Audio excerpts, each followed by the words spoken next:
vision breaking through the static. I was a hidden flame, waiting to be named. You were the calling light, pulling me into frame. I wasn't searching for attention, but I stepped into reflection. Now the darkness draws a line,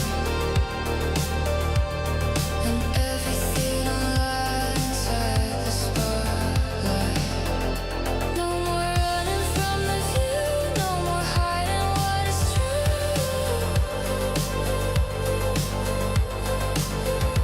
Every shadow had its part, leading back into the heart.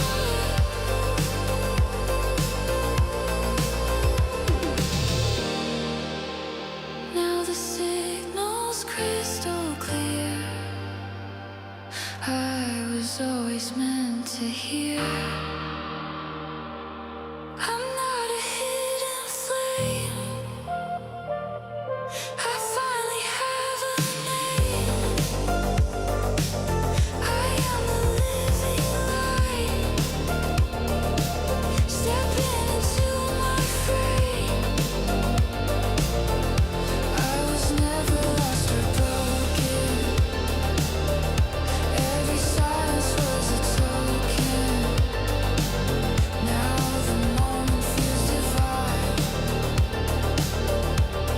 as everything becomes alive in the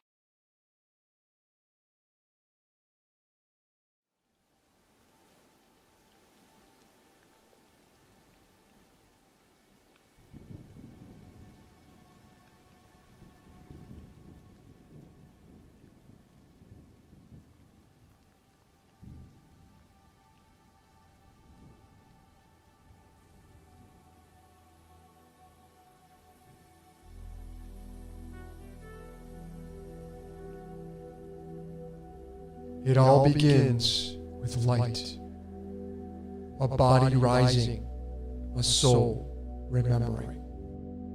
You came here encoded with your truth, timing, and purpose. There's no more searching, no more wondering, only returning. This is what illumination feels like. This is your divine design.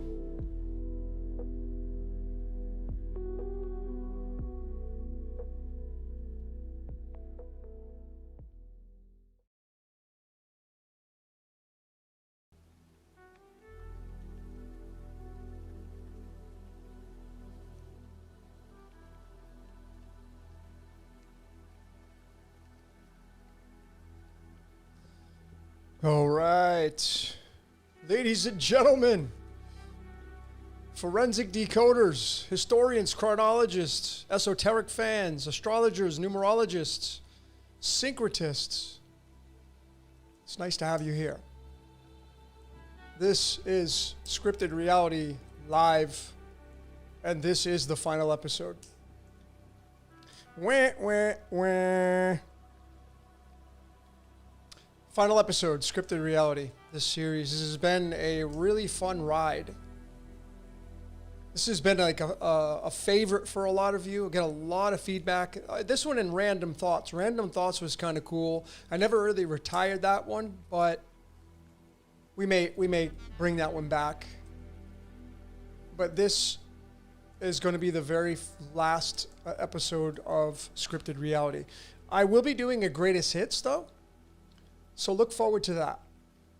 I'm going to do a collaboration of all 37, well, the majority of them, the best single slides or, multiple slides of each one.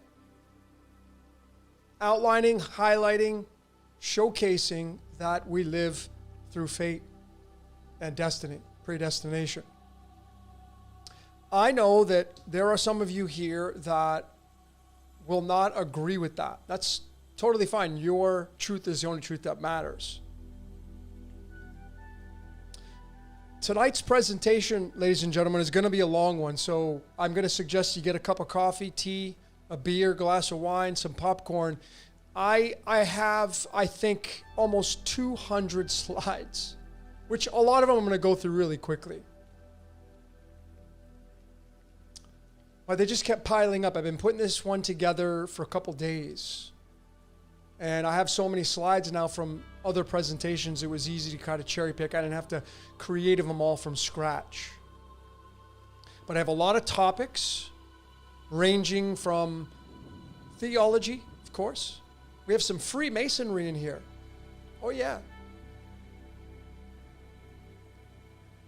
We have some history. We're going to read the cards, the tarot, alchemy, alchemology, astrology. We got mainstream in here. I wanted to play the song by Metallica called Sad But True off of their Black album. I was going to, but I know I'll get a copyright strike for it, and I have so many of those, even though when you play a song that is copyrighted, it says that the owner allows the song to be on your channel. And then I don't monetize my channel, so if you ever see commercials, it's because of that. But there's always that chance that they're going to want me to take the video down, and then you lose out, right? I just like to be the entertainer. So playing good music is important. So why I decided this would be the final one, I don't know how much more I have to show. That we live in a scripted reality. 37 is a very special number because the number 7 means climax, the crown. And then 3 is going to be the solar plexus. 3 is communication. 3 is the sign of Mercury and Gemini, where you do your thinking and creativity. And 7 is going to be Libra, ruled by Venus. Beauty, art, fashion, stuff like that. So I'm a huge fan of the number 37. My first and middle name in Chaldean numerology equals 37. My original birth name does. That's why if you see Logan Jason and it's spelled Jayson, it's because I wanted to keep the 37 numerology that my parents, gave me at birth. Jason Arthur is my first and middle birth name, and that's 37 in Chaldean.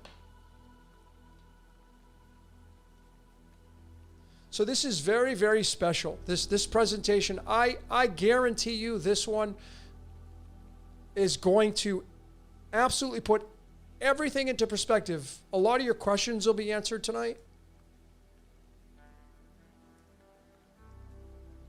I'm going to show you how we as human beings are entertainment. Unlike anything you've ever seen before. It will be clear because the connections are crystal clear. Not just using numerology, connecting it to chemistry, the periodic table being a big one, bringing it into music, bringing it into real people on the world stage, bringing it into books, bringing it into history, bringing it into mathematics. All of these layers is what we're going to show tonight. And there will be no doubt left in your mind for the majority of you, some of the haters out there. I already got a thumbs down on this video. I mean, before I even came on, I got a thumbs down, so I should just tell you. Could be a bot, but anyway. But this is a absolute humdinger extraordinaire presentation. It is going to ring your bell.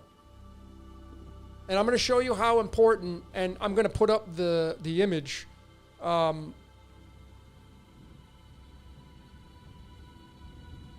The image is light. The sun exploding from the darkness. That's why I changed the background tonight. We're kind of by the beach. I got the city behind me, but you got the beach outside. Light. And what's very special about the golden hour, if you're a photographer or you're a model, you know how valuable the golden hour is when the sun is setting or the sun is rising. Why is it golden? Why is it copper colored? Because it's tied to Venus. Venus heralds the sun. Venus is one of the big four in this presentation. Actually, we should say five. Venus, Mars, Sun, Moon. Those are the big four. You're going to see how that works. You're going to see how big light is. Without light, ladies and gentlemen, right now you're watching me on a screen, which is light. If the screen goes black, a lot of you will get bored quick. A lot of you don't watch podcasts where you can't see people. You want to see. You want to use your eyes. You want to use your ears because you get two senses instead of one. So light is very important in our reality. It causes photosynthesis. It gives life. It's tied to the water cycle, evaporation, condensation, precipitation. And we're made up of water. So we get activated by the sun. Most people follow the sun. They get up, they punch into the clock when the sun is starting to move. They punch out of the clock when the sun's going down, they go home. And then they turn on the television or their whatever, and it's the artificial light coming through. A lot of people do, not everybody. So I know you get people, I don't watch TV anymore. Yeah, but you're watching YouTube. So, really quickly today, March 19th today is the Four Diamonds, excuse me. And I want to let all of you know, in about 3 hours from now, it'll be the new year. You're like, what do you mean? Well, March 20th is the spring equinox. It's when the sun gives even light to both sides. The official first day of spring. To me, that's the day number one. Is March 20th. It'll be either March 19th, March 21st, depending on what year you were born. So today is the actual last day on the calendar. Besides the Gregorian, I know the majority, we all follow the Gregorian, right? But the true nature calendar, that you're going to see tonight, it follows the spring equinox. I'm going to show you why that is, how beautiful it is. And then I will take some questions at the end. I don't know how long this is going to go, but this presentation, I have a lot of slides. Okay? All right, so let's jump into this. I know you guys are probably chomping at the bit. Let me get this situated. And here we go. Scripted Reality 37. Final episode. All right. So I first want to talk about what we do here on this channel. We do forensic decoding.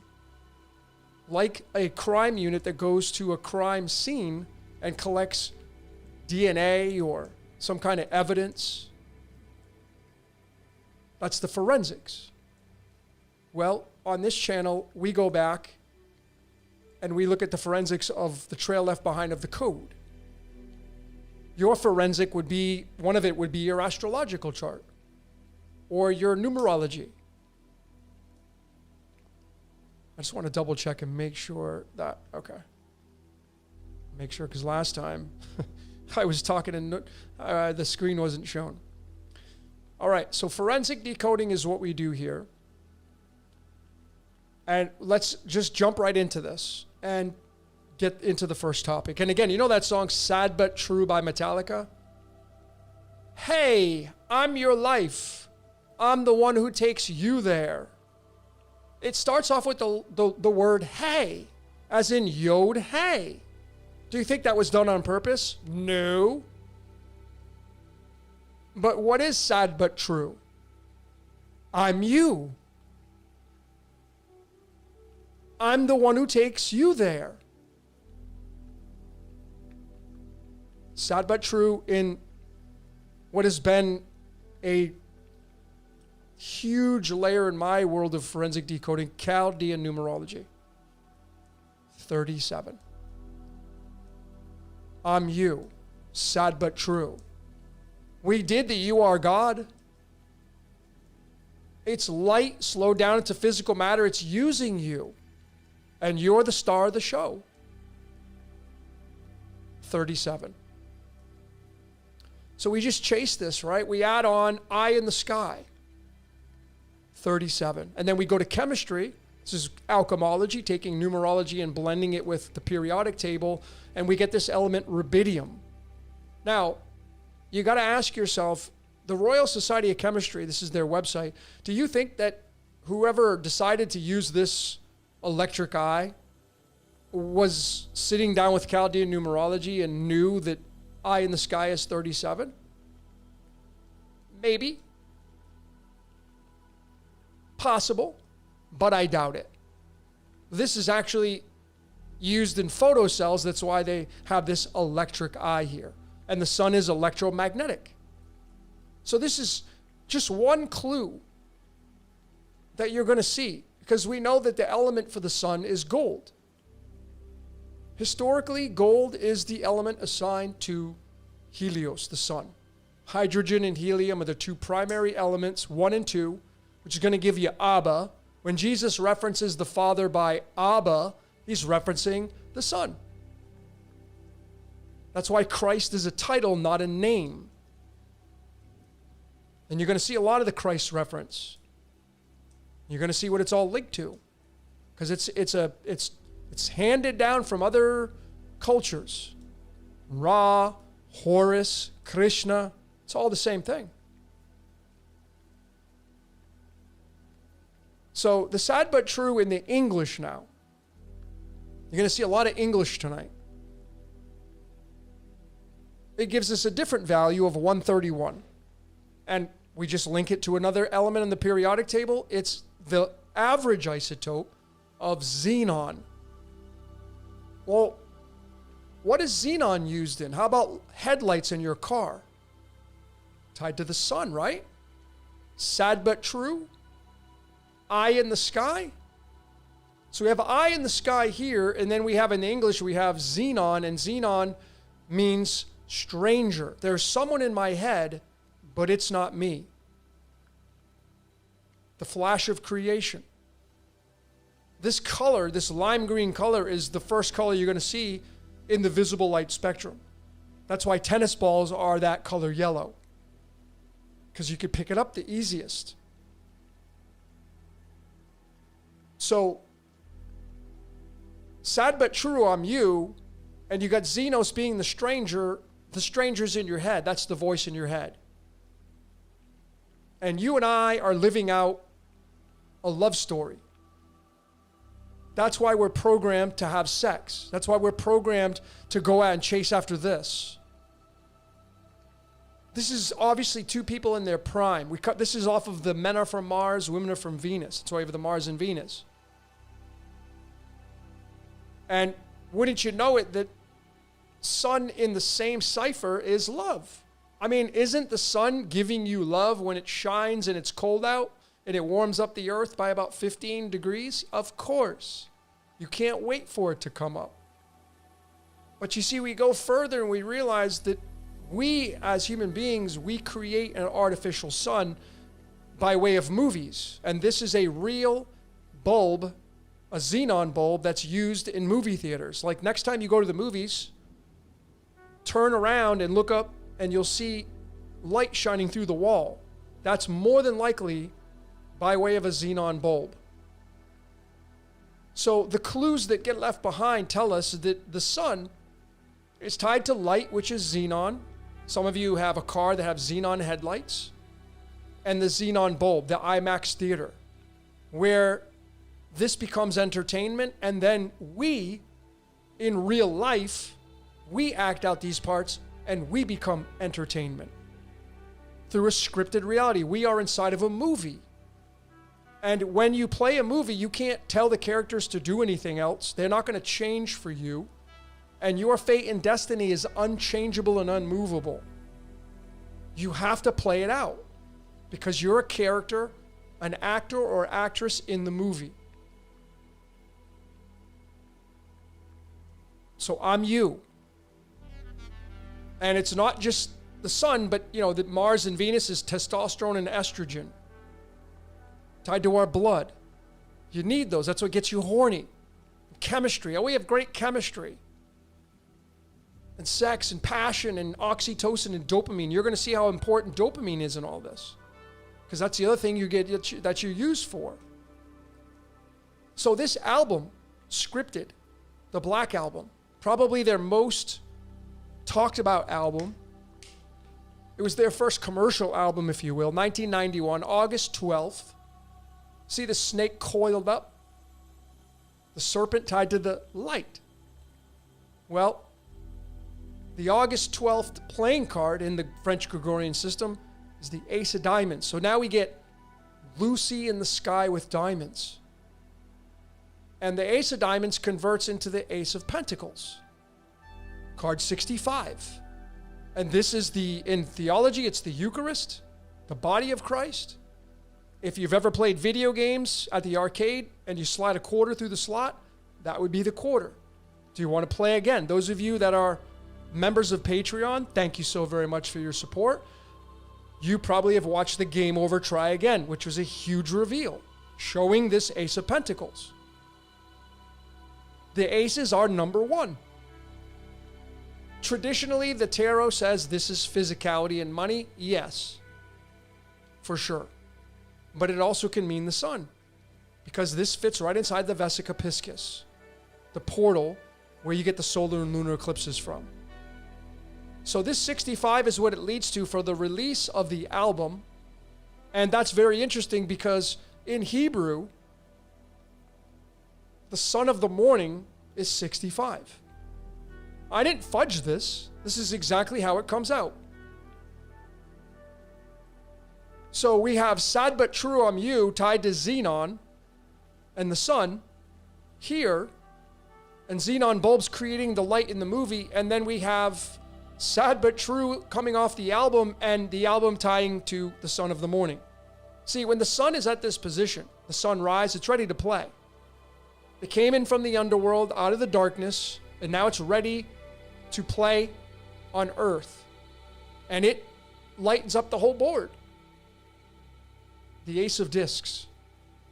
And those of you that are on the Patreon, you watch the Sacrifice Decoded. We are sacrifices. Sacrifice equals 27. This is the 27th card. 27 is tied to the word light in Hebrew. We are matter and we are sacrifice. Sacrifices. As an entertainer. As a character on the board in the game of life. So we go to the Gregorian calendar and we look for another clue, and there it is, August 12th, 224th day of the year, and that's one of the isotopes of Ra. And what is Ra? The sun. Sad but true, I'm you. Ra. Sad but true, I'm you. Son of the morning. So we have the sun here, we have the sun here, and then we go back up and we have the sun here. So we already have multiple synchronicities of the sun, of the sun, of the sun, of the sun, the sun, the sun, right? So now we're going to get into some deep forensics. We're going to look at the lyrics of the song. Is that scripted? Yep. This is the very first time in the lyrics that James Hetfield sings Sad But True. 230 letters and 62 words in total right here. So it's going to be 60, 61, and 62. I'm going to get back to that. But look at the total. 3,041. What are those numbers? What are they tied to? Well, they're tied to pi. It doesn't have to be exact. This is a permutation of pi. Those numbers are 3.14. So we now go back to Ra again because radium-226, its longest isotope, if you add the neutrons, protons, and electrons, 88 plus 226 is going to give you 314. And this is pi.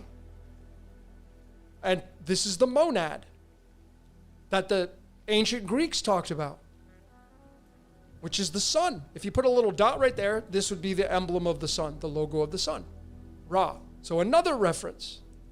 Sad but true, I'm you. I'm your life. I'm the one who takes you there.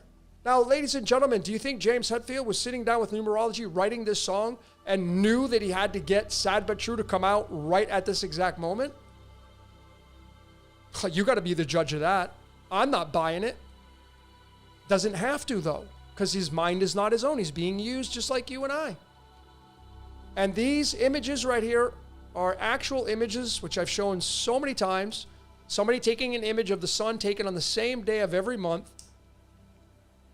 and doing it for 12 months, but you got to add on the 13 to give it a complete circuit. That's why 13 months is so important.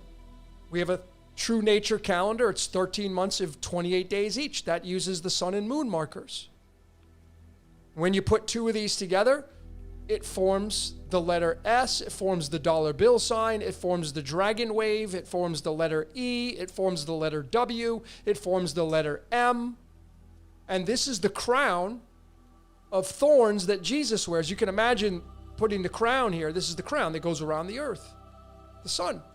That's why Christ is a title. Jesus is not Christ. He gets anointed by the sun, but he's not the sun. Christ is the sun. Christos, which is just a regurgitation from other ancient cultures that have said this thousands of years before Christianity ever came out. We got the Piscean Christianity. So the sine wave is the sun. And these are real nature images to back it up. Not just saying, well, this graphic says so. No, the sun says so. So we're getting somewhere with this, right? The Ra and the Xenon. I told you we'd come back to this. So this right here, sad but true, is word number 60, 61, and 62. Very first time it's written in the lyrics. So you add them up. And you get 183, and we just go to chemistry. And what is the element that has the 183? Tungsten, which just so happens to have a light bulb on it. I wonder why, because it's Ra.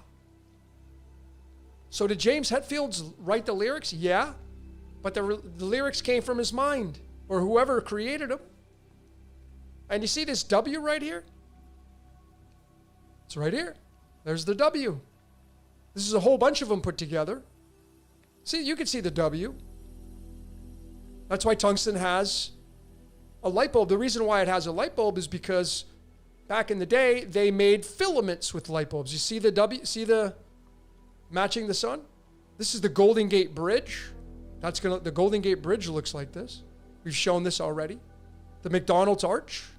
Why is it golden yellow? Because it's tied to the sun. McDonald's. We already did the McDonald's and shown you how those two brothers were scripted to create McDonald's. So the letter M is the flip of the letter W. 23rd letter, 13th letter. This is going to be tied to Mem, which is one of the three mother letters in Hebrew, which is an important letter. Very, very important letter. Okay? So let's now go to the release date of the single, February 8th, 1993. Now, I'm using the True Nature calendar. The True Nature calendar is February is the 12th month. Because March is the 13th month and the first month. So we have 12 plus 8 plus 19 plus 93 gives us 132. And what is that 132 tied to? Xenon, of course. Which is tied to the sun. See, we sit inside these theaters and we like to be entertained. Do you think you're not entertainment? Of course you're entertainment. All the drama and joy and peace and bliss and suffering and pain and all that is being harvested because we're little batteries, but we're entertainment inside of a movie. You could say this is the firmament if you want to go that far. self-contained system. This produces the entertainment that we watch on the screen. So the sad but true solar life path gives us the 132, and that gives us xenon. So we have a sun reference again. So sad but true, yeah. Well, it's xenon, the sun. I'm you. I'm the matter from the light. You're the matter, I'm the light. I'm you, you're me. The sun. So this is showing you, we've done this so many times. If you're born in the northern hemisphere, you're going to have March all the way down to March again, March being the 13th month and the first month. And then if you're born in the southern hemisphere, your first month is not March. Your new year starts in September. You still got a little ways to go before you hit 2026. Those of you that are in New Zealand and Australia and Cape Town, because why would you celebrate your fall season as your springtime? That doesn't make any sense, but that's what people do. No one really pays it. We're all guilty of it, right? Like where do we use the critical thinking? Now we're doing it because it's time that we learn all this stuff. So it's the pattern you can see the pattern just goes backwards versus the forwards. It's beautiful. It's just absolutely beautiful. All right, going back to the lyrics. Sad but true. The 60-second word is true. What is true? You're being used by light and so many other things. But it was 62 words total where sad but true first came on the scene in the lyrics. And what's tied to that 62? Well, we're going to go to the astrological chart to cement this. So I want to go back here. Sad but true, 62 words. The very first time this is said for the title of the song. Right? So we're going to go to the release date, Astrology, of the album, August 12th, 1991. This is the astrological chart of that day and year. And this is the most advanced astrology system you can use. This is Athens mastering the zodiac, because what it does is it has tropical inside. Tropical is the 12 houses, and it has the true sidereal on the outside, because the zodiac signs are all different sizes. So to get an exact precise location of where the celestials were when you're born, you got to use this system. Unless you want to use another system of magic that is kind of giving you false information. And then on our spotlight course, we put the periodic table on the outside to match the gates of human design. So this is the true sidereal human design, the most accurate. And where was the sun on the release date of the Black Album? Well, it was in gate 62. You can see it there. Let me zoom in. The sun was in gate number 62. And it's in the sign of Leo. And who rules Leo? The sun. So sad but true has the measurements of pi, which is right here. All this stuff is pi. This is Ra and the sun and gold. And being in this movie. And then the album comes out and the sun's in gate number 62. Exactly how many words are here to say sad but true? Sad but true, I'm you. Yeah, the sun in gate 62. If you put this into tropical, it won't work because tropical is off. And to confirm it even more, the I Ching, the 60-second I Ching, look at that right there. It's the only one that looks like a letter H, as in hydrogen. I mean, what is the sun made up of? Hydrogen. It's got a big fat H on it. You can't miss it. This is the only I Ching that resembles the H perfectly. The only one. And the sun is primarily hydrogen, and there it is. This is a humdinger, folks. That's why this system is the most superior system you can use without any question. And this system, we created this last year. This was created in 1991, so there's no way that James Hetfield and the producers, I think Bob Rock produced this album, they didn't have access to this system. They had the normal Jovian archive, but that one's tropical based. Sun's going to be pushed all the way over here. It's not going to fit here. So I'm not trying to fit anything because this is legit. There really is 62 words where it says sad but true. So what's true? Well, the sun's in the 62nd gate. And the I Ching looks like an H, which is hydrogen, which is the sun, Leo, the lion of Judah, the king of the jungle. So it's so easy to see. So let's chase the human design. Let's go to gate number 62. Here it is. Sits in the throat. The throat chakra is chakra number 5. What zodiac sign? What constellation is Leo? 5. 5. Well, the word logos. See, I have a lot of these words memorized. Logos in John 1:1, the word was God and God was the word. Yeah, well, the word logos has a value of 62. This is using the original Greek numerology cipher of what the New Testament was created in. So it's legit. The word was God. And gate 62 pairs with gate 17. If you have this connecting channel, well, it's even more special for you. Gate 62 is paired with, connecting to, gate 17 of the third eye. Gate 62 is the translator. That's the sun, light. And then gate number 17, the gate of opinions. And we just easily tie in the human design with the tarot, the true nature tarot. It's just so beautiful. This whole narration is just magical. That the translator, the sun, is looking for love. That's what the Knight of Cups is. The Jack of Hearts. And what it does is it uses you as the star. And you got tons of opinions. And so this connecting channel of gate 17 to 62 is called the channel of acceptance. And that's what you want. You want to be accepted. You want people to accept you. You want people to listen to your opinions as you translate the word of God.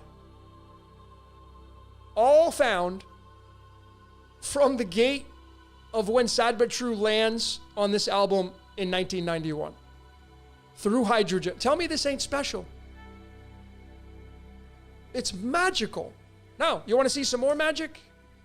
What happens when you add 62 plus 17? Get out your calculators. What is 62 plus 17? It's 79, which is gold. The sun. If you go look at all the connecting channels in human design, this is the only one that adds up to gold. The only one. So it's special. So it's the third eye and the throat. You speak what you see through your third eye.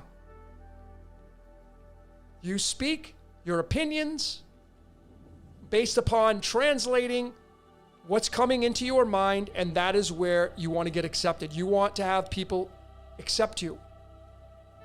And the sun is competing against itself. Light is. We're in the light game.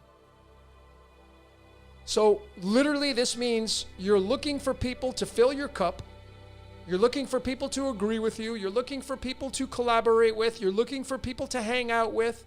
You're looking for people to strike up conversations, and you get to be the star of the show. You get to state your opinions, and you want to get accepted. Light slowed down into physical matter. It doesn't get any more clear than that, and it adds up to gold, which is the sun, which is Ra, which is Krishna, which is Ra, which is Horus. It's so beautiful. So the overview of this, from Sad But True, I'm You, we're still in the first topic, is that you want to speak precisely, you want to turn your thoughts into words. Where are your thoughts coming from? Certainly we're having them. They're not yours though. And you want to bring your ideas to life, and you want to communicate. You want to do it through what you see, and what you see you're going to speak about. It's so magical, folks, tied to gold and the Knight of Cups and the Star card. And that's how you can synchronize these with human design, which we've been doing for a while now. It's really, really beautiful. So how magical is gold? Well, you bring it into mathematics, and gold having 79 protons, it's the 22nd prime number. There are 22 letters in the Hebrew alphabet coming from the Phoenician, but gold being the 22nd prime, it ties to titanium, and this is where you get the Greek story of the Olympians throwing the Titans down to earth. And we become the Titans, the sons and daughters of matter. Light slowed down into physical matter. The Fool card is the card 0 and 22. So I'm showing that. We become the Fool. The Fool in its position here is like just got beamed down from the sun or from the moon, however it works. Incarnating, and you become a fool. You become naive. And then you get into this position right here of where you want to look for love and fill your cup, and you want to be the star of the show. You want to give your opinions, right? Sad but true, I'm you. Sun becoming. The sun becoming matter. Sad but true, I'm you. Nothing new under the sun, right? So that was just the first topic. Just getting warmed up. Here's the second one. 116. We just completed our, what's your question, 116? We just double check, make sure you, okay, I want to make sure you guys are all here. 116. This is the golden ratio numbers, 1.61. This is a very, very special set of numbers. So I'm going to go back to the astrological chart for Sad But True and the release of the Black Album.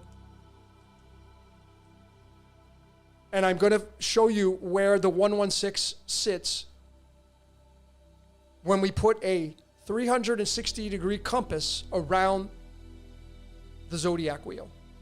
We start here at 0 degrees Aries, traditionally, and then we wrap it all the way around and look at where 116 is. 116 sits inside the sign of Leo. It sits right by the capital star called Regulus, and this is where you get the reference to Christ. See the number 116 right there? You're going to see that a lot. That's the golden ratio number. Well, it's tied to Leo, the Lion of Judah. And then you can connect it to, in chemistry, tin, which is tied to Zeus. That's why his name is Jesus, because Jupiter Zeus has a big hand in all this. Zeus has the element tin as its official element. There are 10 stable isotopes, more than any other element, and one of them is 116, which we showed the Tin Man. This is the Wizard of Oz, and the Tin Man came down to Earth and wants to look for love. Exactly what you're doing here. You're doing it here. Well, it's not you doing it. It's light doing it and everything else that's here. All these activities going on. This is a team effort, all the celestials. So 116 sits inside of the constellation of Leo, along with so many other magical numbers. See the 130 and the 131 and the 129, those are all tied to Xenon. Xenon, 132, well, if you go back here, 132 is right here. It's in Leo. So we get another confirmation here. Only using the true sidereal. You can't use tropical or a typical Vedic because they box everything into 30 degrees, and that's where it fails. You need to use two systems simultaneously. System 1, System 2. And then you add on the 360-degree wheel, System 3. And then you add on this, System 4. And every system you add on gives you more narratives, more detailed information, and it gives you the translation of who you are and why you're here. All of it. So this scripture is the very first time Jesus comes on the scene as the firstborn, the begotten. Matthew chapter 1, verses 16, tied to Leo. I know a lot of you say, well, he wasn't born during the sun. No one knows, and no one even knows if this guy was a real dude. Doesn't matter. The story makes it real. This title is the 116, so we're going to chase this, and this is how theology works. It just connects the same exact chapters and verses. You can go through the entire Bible and look at these. Every book, and you'll find clues. Well, Revelation, the last book, has the word sun in it. I wonder why. Because Christ is tied to the sun. Same chapter, same verse, different book. Same outcome. How about Genesis, the first book? Do you want confirmation that it's the sun? Well, here it is. And God made two great lights. The greater light to rule the day, that's the sun. And the lesser light to rule the night, that's the moon. So now we bring in the moon being tied to Jesus as well, because Jesus takes your sins away, and the moon in ancient Sumeria, it was the god of sin. The sun and moon are the eyes of Horus. I didn't make that up.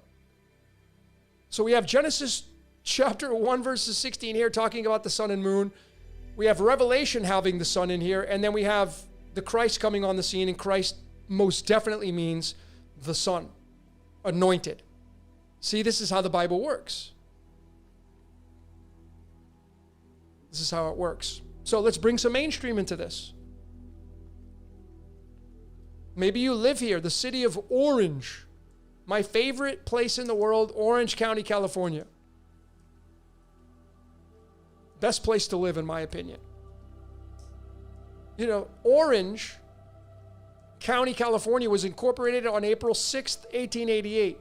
On the Gregorian calendar, that's the 116. Why would this be tied to this? And the sun and the moon, and the sun and the Christ, all having that 116. Why? And the people that incorporated the city, did they do this on purpose? Well, wouldn't you know that orange is the only color that has the word Ra in it? Check it yourself. Red doesn't, yellow doesn't, green doesn't, blue doesn't, indigo doesn't, violet doesn't. Orange is the only color that has the word Ra in it, and Ra is the Egyptian sun god, tied to the Christos, 2,500 years before Christianity ever came out. And Orange County has the 714 area code. Those are the numbers of Lucifer, by the way, who's the bright morning star. Tied to Venus. Venus heralds the sun. So these are just layers of evidence that show you that we live in a scripted reality.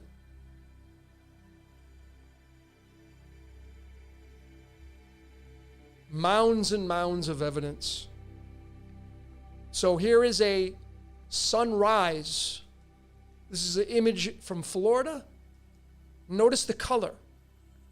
See the orange? You see the orange. This is the golden hour, right? The orange and the yellow. The rising of the sun. The sun wants to play. This is the virgin sun. This is the sun reborn. This is the resurrection of the Christ. Right here. Every day the sun rises, there's a resurrection. That's what they tried to tell you. Through the fire of Aries. The sun is made of fire, plasma. And then you have the sunset. And this is where you get Christ walking on water. As does the moon. The moon does as well. I think this is Vietnam. So sunrise, sunset, same colors. You see the yellow and the orange. You'll get the red in there as well, till it comes up and then it turns into the white light. It's Ra. And that creates the sine wave. And this is the sin wave. This is the electromagnetic wave that goes around the earth over and over and over. That's why they get the paintbrush here. Then we bring it into the yugas. I got a topic on this specifically at the end of this presentation, a humdinger of a topic. The 4 yugas. What does that give us a value of? 226. What is 226? Radium. Ra, the sun. The sun it causes this, which is this, which is the sine wave of pi. This is the monad. Gold, silver, bronze, iron. Seemingly this is where we're at. The farthest away from source. Day and night. 88. How many keys on a piano? 88. What colors are the keys on the piano? Black and white. What does day and night cause? Black and white. It's Horus and Set. Horus and Set are 2,000 years older than Christianity. It's tied to Ra. It's tied to Osiris. All of these characters are long before Christianity and Judaism ever came out. Everybody's got it right. The cultures told it in a different way. So we continue on with the light. You can see that light creates photon energy. That's 88. Sunlight consists of photon energy packets created in the sun's core, and it begins their journey as high energy gamma rays. Ra.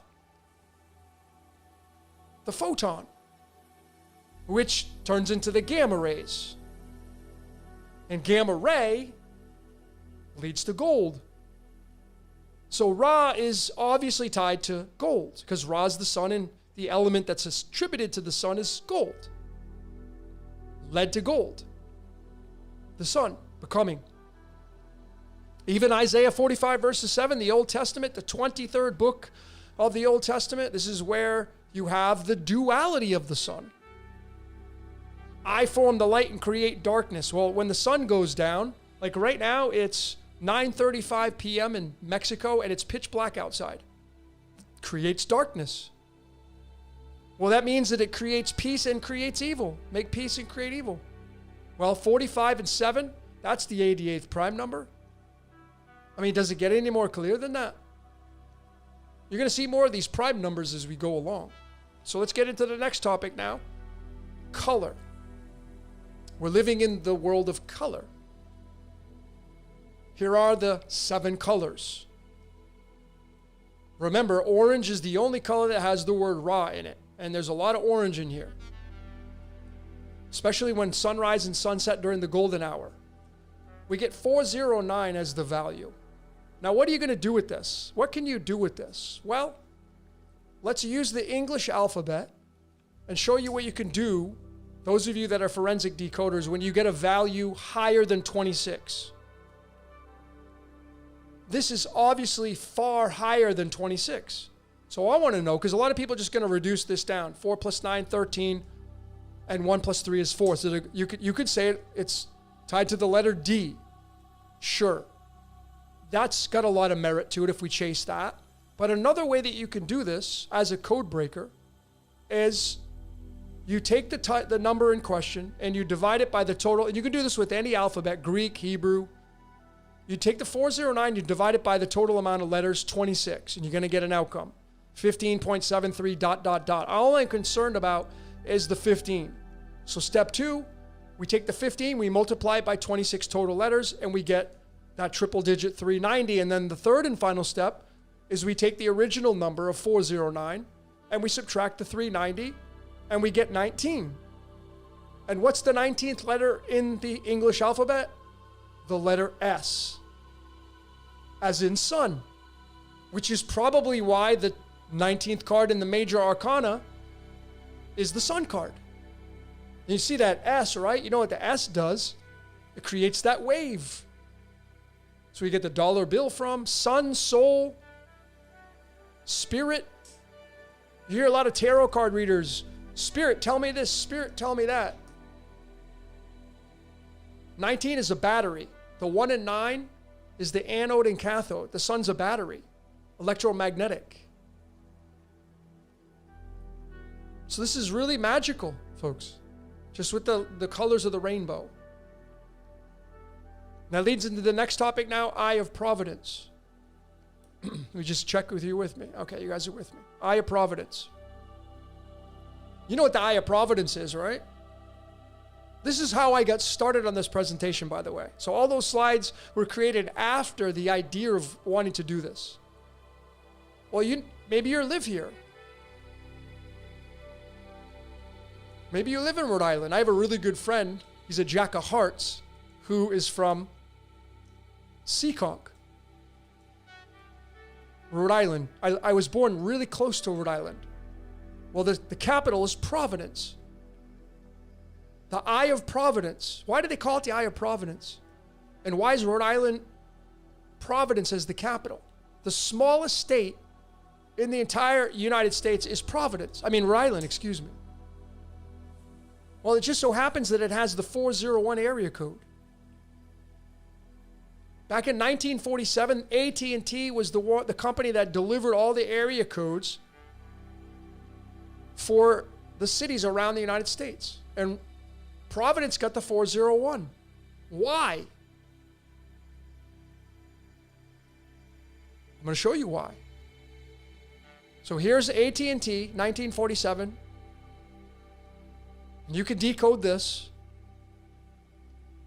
Original area code. So Providence has the 401 area code. And there's Providence right there. Smallest state.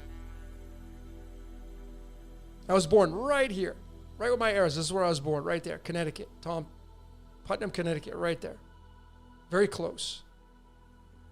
There's Providence. And the guy who is responsible for Providence is this man right here.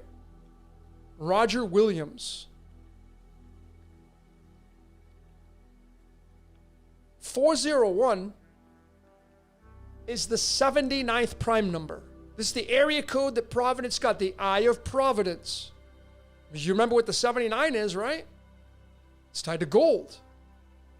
And this is where you get, oh no, it's those evil people. The Eye of Providence. Why is it illuminated? Well, why is 401 the 79th prime number? Why did Providence get the 401 area code? Well, we know it's tied to gold because 401 is the 79th prime number, and that goes right back to gold again. Now, do you think they did that on purpose? I don't know. Did AT&T do that on purpose? I don't know. There's no way to prove it. I tried to look it up. I got dead ends. I couldn't figure it out. But I do know that Providence and the surrounding area got the 401 area code, and that's the 79th prime number, and 79 is tied to gold. And the eye, the all-seeing eye in the back of the dollar bill is not what you think it is. It's obviously tied to gold in the sun because we're seeing the forensics. So we're going to chase this. We're going to do the numerology of Providence, and it just so happens it matches sun and moon. Because we can't leave out the moon, because the moon is the light that reflects the sun. They both form the analemma shape, and you get 88. This is the number 8. This is the number 8. What's 88 again? Ra. These are the eyes of Horus in ancient Egypt. Horus and Set. Horus's right eye was the sun, its left eye was the moon. The sun at night. So now you know what this is tied to. And it's only evil if you say so, if you want to buy into that nonsense. I don't buy into any of that stuff. I'm straight to the esoteric, stripping away all of the fluff that people have added, the rhetoric, stripping it away. Like people say, oh my God, there's the evil eye and all this. Well, it's 666. It just so happens that the magic square of the sun adds up to 666. 6 rows of 111. Eye of Providence. This is the Eye of Providence. And next time you see this, you might want to think of Providence. The Eye of Providence. I was going to do a complete breakdown on this. Never did. So I have this coming soon. So this just means 666, which is the number of the beast. It's the number of a man or a woman. I'm going to show you that at the very end. It's tied to the body of Christ. You're going to see it, but it's tied to the sun. The sun is the Christ. Jesus is the man. Go into the periodic table. What element has the 111? Rhodogenium. I mean, you could say this is the sun and moon on either side. Rhodogenium sits in the row of gold, of silver, and copper. Venus, the moon, and the sun. And there's Rhodogenium, the 111. Is this an accident? No, of course not. The periodic table is one of the greatest tools to use to see how scripted our reality is. So let's do some mathematics. Let's add up the molar mass of each one. Rhodogenium is 280, gold is 197, silver is 107, and copper is 63. I'm using the most abundant. And adding them all up, you get 647. And is 647 important? It sure is, because it's the 118th prime number. And what's that 118 tied to? Christos, which is the Greek word for Christ. So this row right here literally forms the Christos by way of mathematics and the molar mass of chemistry. And now you could easily see how Jesus, being the Christos, the sun, and the God that takes the sin away, the moon, and Jesus saying I'm the bright morning star, well, that's Venus. And they all sit back to back to back. How about that? Fascinating, right? Totally fascinating because it's scripted. Well, I was just watching a movie. I don't know if I didn't put it in here. Ah, darn it. All right, let's get into the next topic.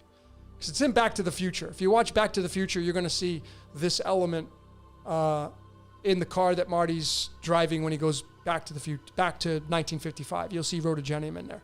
Anyway, let's get to the next topic. I thought I included those slides. I didn't. Let me just double check and make sure you guys are there. Okay, you're here. The lights. The lights. So we're going to go to gold. The Christos, the Krishna, the Helios. Look at what group and period it's in. It sits in group 11, period 6. Remember what those numbers were? 116. You see them. I know you see them. 116, 116. The Christ is a title. That's the Son, the anointed, Christos. It's going to be tied to chromium.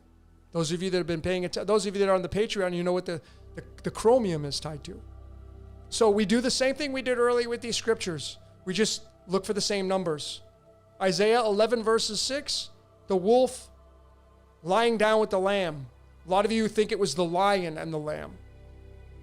The wolf lying down with the lamb, the leopard down with the kid. Same thing with the 116, the sun. And then Colossians 1 verses 16, read this one with me. Look what it says.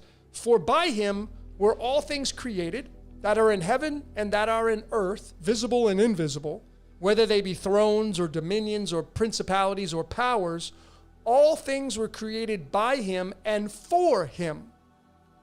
All things. That means the good, the bad, and the ugly. You can't leave out the ugliness, the evil that everybody attributes to being the boogeyman. Because Colossians 1 verses 16 completely shatters that theory.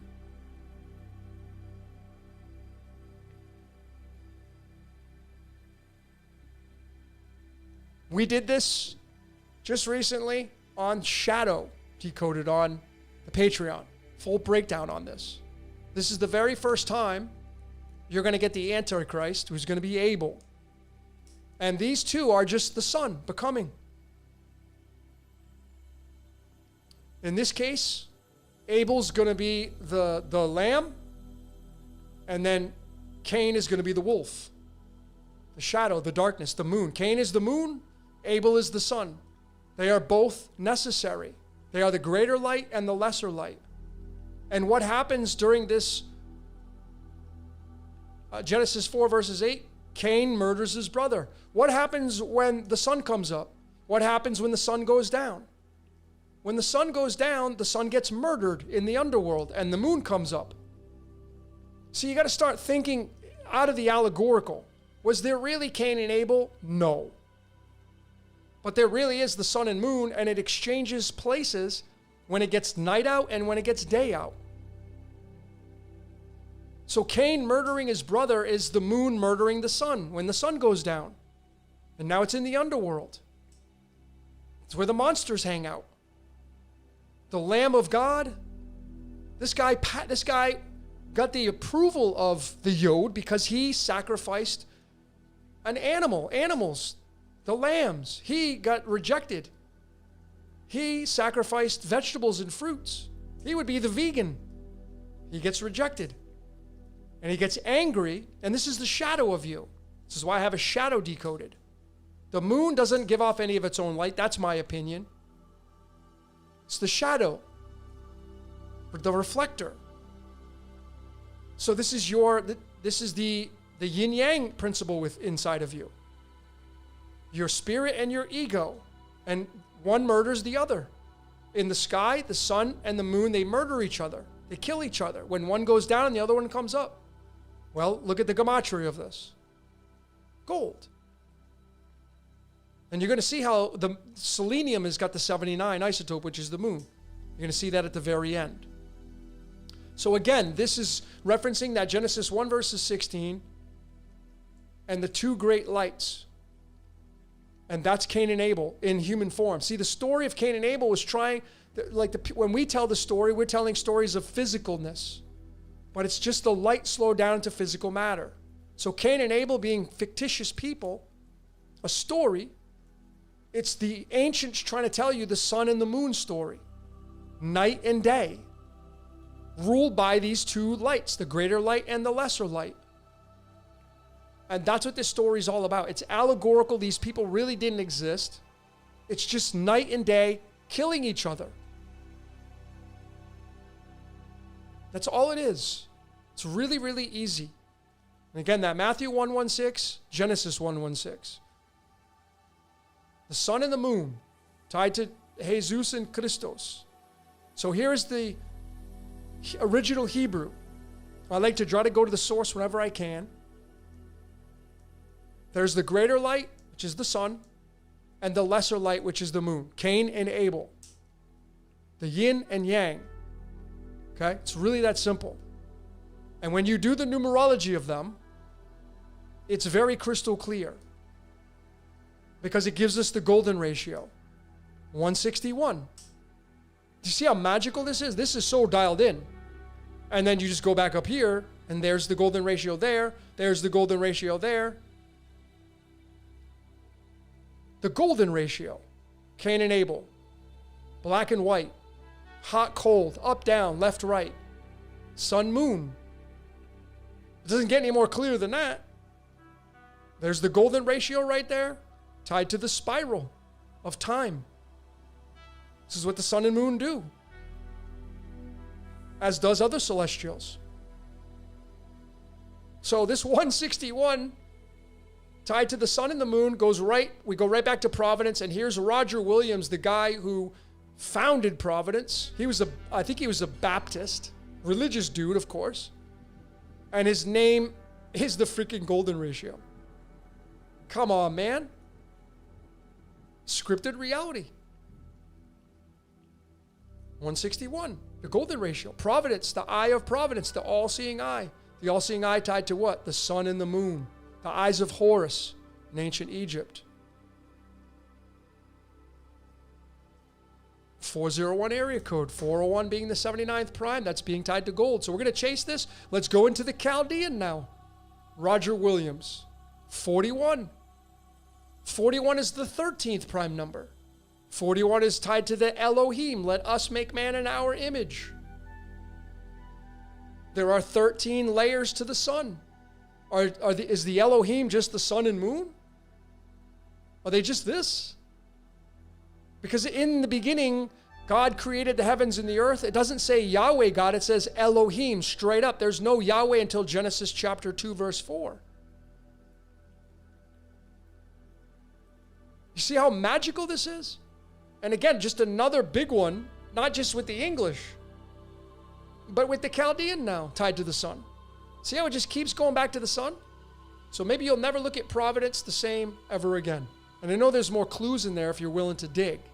So again, Tropic of Cancer, Tropic of Capricorn, depending on where you live. So just to kind of bring this all together, the sun through 13 months, March to March, we have the equinox, the solstice, the equinox, the solstice, right back to the equinox. 13 months to complete that pattern. And the word El, as in Elohim, is 13. And the word light in Hebrew is 27, and that connects to aluminium. L. This is Aleph, A, and Lamed, L. Aluminium means a luminary body. See how magical this is? That's how badass 13 is. That's why the calendar that we like to look at is the 13-month calendar with 28 days each, because it's the sun and the moon. Gives you 364 days, and day 365 is the Joker. So you can see how this is all tied together, and now you know what this means. It's not evil, unless you say so. And then what makes this even stronger is that Rhode Island was part of 13 colonies. Why 13? Why not 12? Why not 14? Why 13? Because it's tied to the sun. The first 13 colonies. The sun. The Eye of Providence. And then how about another one? Let's go into the golden ratio cipher. Roger Williams, 67. Is that a prime number? Yep. The 19th prime number. The word Bethlehem is 67. Like the Star of Bethlehem. 67 is the 19th prime number. The letter S is the 19. The letter S is right there, as in sun. So the golden ratio, which creates and tied to the sun, has that marker of 67. This is going to be holmium on the periodic table, which is the most positive donor kind of element on the periodic table itself. Is tied to heaven. It's got 55. It's its protons. The word sun in Hebrew is 55. It's numerology. It's just so many amazing clues. And then Rhode Island in the same cipher gives us that 67. See? So these are big layers. Big layers. So we don't just use numerology. Now, this is the beginner, but then we have to move it into mathematics and then move it into other layers to get some solidification. So now you know why Roger Williams was pegged and how magical all these ciphers are. We get it here. We get it here. We get it here. All tied to the sun, the sun, the sun, the sun. L. Light. The Eye of Providence. It's so magical, right? The sun and the moon. The moon is the sun at night. So I thought this was really fascinating. This is Genesis 1 verses 16. Here's the numerology in the original Hebrew, 93. Is that why they say the sun's 93 million miles away? I don't know, maybe. I thought it's kind of fascinating. But look at what is 93. Sun and moon. So you, ladies and gentlemen, do you realize the odds of this coming out the way it is if it wasn't scripted? That sun and moon in Hebrew exactly matches the numerology of the scripture of talking about the sun and moon. Do you realize the odds of what this would be? Scripted. And then I want to get a card to attribute to this. So we do this formula that we've been doing for a long time. I'm using the True Nature True Nature cards. And we just take 93. I want to get a playing card, right? There's 52 cards in the deck, so I'm trying to get to 52 or below. And I get to 41. The 41 is right here again. There's the 41. Elohim. Sun and moon, let us make man in our image. 41. Roger Williams, the guy who names Providence, the Eye of Providence. 41 is the 13th prime. The 13 is the sun. The 13 colonies. And then it lands on the two of diamonds in the True Nature. What is this? The sun and the moon. Obviously, there's two celestials there. Lucy in the sky with diamonds. That's why the diamonds don't have to be the last suit. It can be the first suit. And it just changes everything. But there's the Two of Pentacles. And if this isn't legit for you, I mean, you got to know you're esoteric. This is card 66. How many books in the Bible? In the most popular book, most popular Bible, it's the Protestant Bible, it's 66 books. Jesus was born in Bethlehem. Its latitude, longitude is 31 and 35. That adds up to 66. Helios equals 66 in Greek numerology. See him playing with it? This is this. For sure it is. This is as dialed in as you're going to get. This is a humdinger extraordinaire right here. This is as dialed in as you're going to get. All right, let's move into the next topic now. Let me just double check and make sure. Okay, you guys are with me. I am Ra. I am Ra. Well, I'm going to go back to the sun and moon. I'm going to go to Chaldean. This is an old slide. Did this one a long time ago. The sun and moon in Chaldean, 14 and 23. If you say and spell that out, you get 88. The sun and moon make that analema, 88. And even this is a 5. If you reduce it down, that's a 5. And if I come back up here, see the sun right there? This is Shemesh. That's 55. See? The moon is nothing without the sun. Needs the sun for light. So this Ra is a very important element, as you can see. Orange. Well, in our Christian code of Ra, decoded, I showed you guys and gals that if you go to the very first book of the New Testament in the King James Bible, the most popular Bible in the world, and you go to chapter 1, verses 16, you're going to get to this word Christ. And if you add up all the words, the 226th word is Christos. What are the odds? What are the odds that the 226th word in Matthew of the New Testament, where Jesus first comes on the scene, is the word Christos? What do you think the odds would be? Go fact check this yourself. It's got 1,048 letters. If you know what the 1, 4, and 8 are, you got more keys to the kingdom. So we covered this in the Christian code of Ra. We're going to go deeper. Now we're going to go into the string of the golden ratio.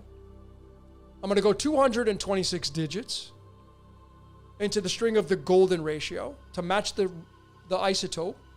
And look at what the total is. 1,048. What is this tied to? Well, the total amount of letters where you first find Christ as the 226th word. Do you see how scripted this is? Man did not code this, ladies and gentlemen. These elements weren't even created back then. They weren't even existent. They weren't even in existence back then. And the 226th number is 7. And 7 is how many colors of the rainbow, or the 7 is the number of light. Red, orange, yellow, green, blue, violet, indigo. 7 colors. And if you want to reduce this down, you're going to get to 7. 7 is the 226th number of the string of the golden ratio. 7, if you flip it upside down, it's the letter L. We already talked about L. Elohim. What do you think the odds would be that this adds up to 1,048? And there are 1,048 letters to make up where the 226th word is, which is Christos. What do you think the odds would be? What do you think Christ is? Ra. Which one's older, Christ or Ra? Ra by a long shot. Thousands of years older than Judaism and Christianity. Same character. Same with Krishna. So let's keep going with this. Exodus 3 verses 14. This is the burning bush now. How does it burn? Fire. What is fire attributed to? The sun. I am who I am. Ra is the 314, matching the chapter and verse. Ra.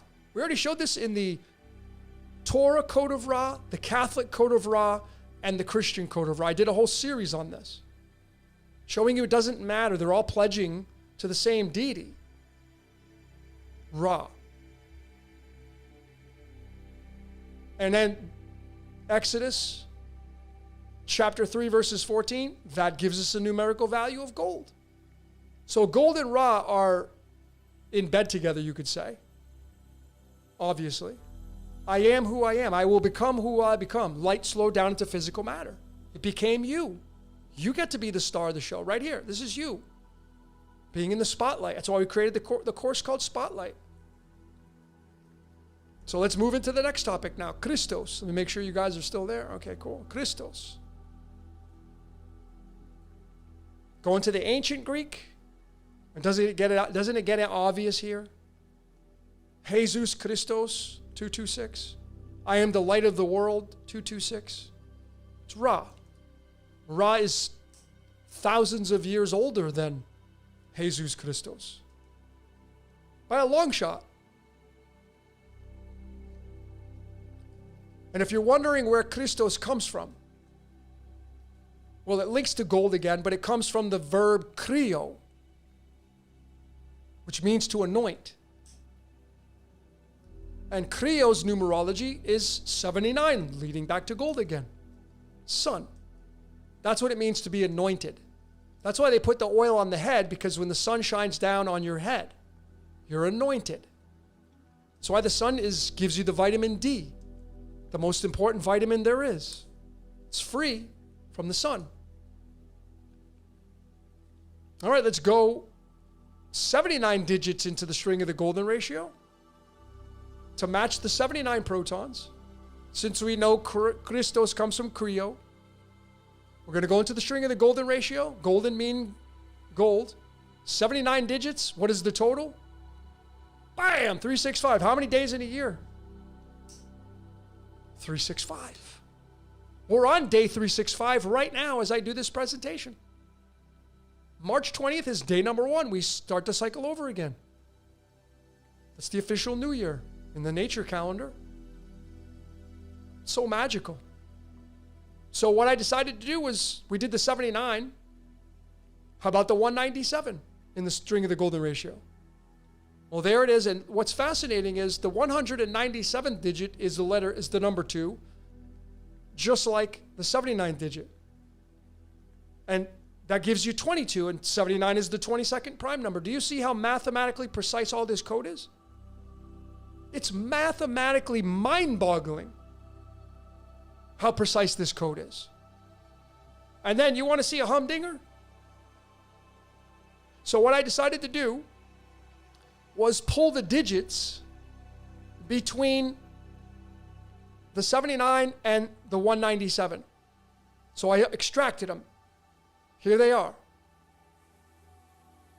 These are all the digits extracted from the ending of the 79. And what do we get for a total? 118 digits. 118 digits in between the 79th digit and the 197th digit. There's 118 digits, which is tied to what? The Christos. It's freaking magical. And the total is tied to the neutrons of gold. This is the value of chemistry. It's got 79 protons, 79 electrons, 118 neutrons. 118 is tied to the Christos. It's tied to tin. That's why Jesus is the tin man, looking for his heart. That's why he's all about love on earth. Love everybody. This is tied to Zeus. That's why his name is Jesus. See how magical this is? This is pure mathematical genius that man didn't write. No, this is divinely orchestrated, supernatural. That's how dialed in all this stuff is. And then look at the total of all 118 in between the 79th digit and the 197th digit of gold. 543 is the total. What is that 543 tied to? I am that I am in Hebrew gematria. That's right. So it's tied to the Christos. And then it's tied to the I am that I am, which has a value of 79 for the Exodus chapter 3, verses 14. We know that this is 88 plus 226 is 314. What's so mind-blowing about this for me personally is this 543. Because my Patreon, which I did not pick this, is Decode Your Reality /543. That's right. I didn't pick this. You think I picked this? No, it assigned it to me. So what is this saying? Do you think I had a choice in this? I will become who I will become. It became me, which is light. Light became me. Light becomes you. And my responsibility and job was and is to show you all these decodes. to show you that you're not in control of your life. You're all along for the ride. It's a beautiful ride. And when you're willing to study yourself, it makes it so much easier because then you don't try to control everything.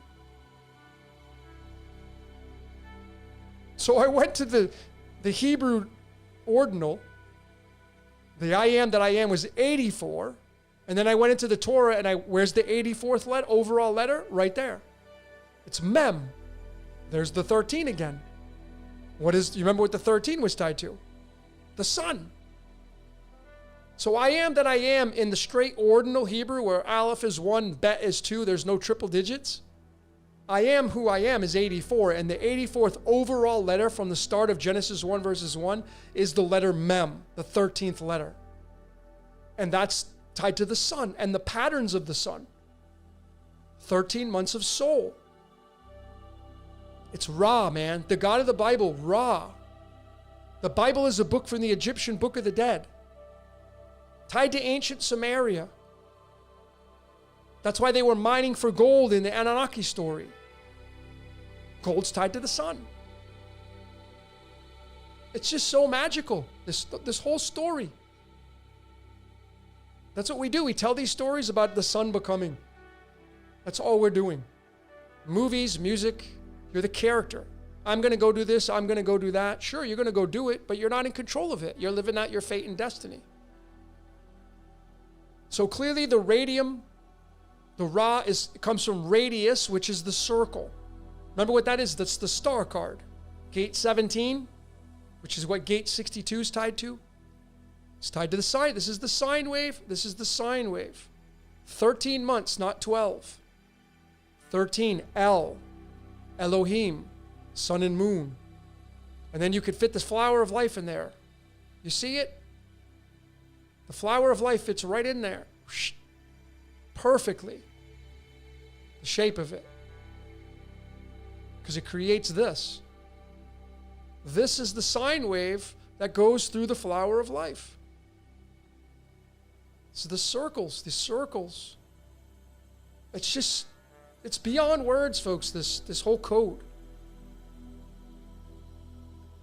And our DNA is tied to this.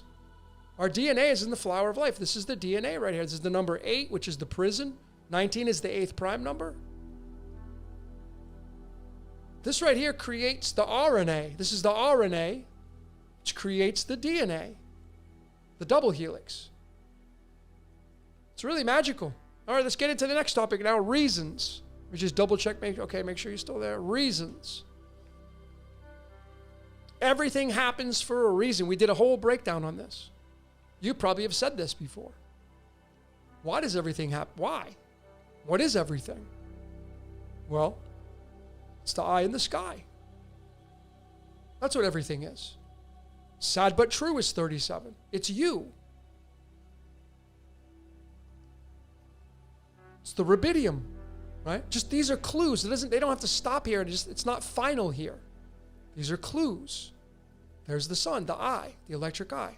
And then you have an eyeball. And it's watching through you in your lens, what you're doing.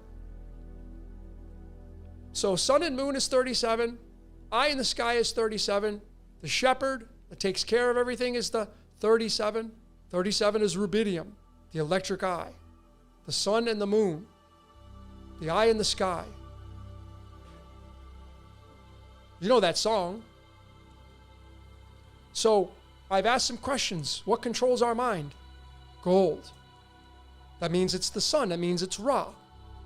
I went into the golden ratio again, and I plugged in the 79. And what does it add up to? Ra. Ra. The 45th and 46th digit adds up to 226, this whole string. It's Ra.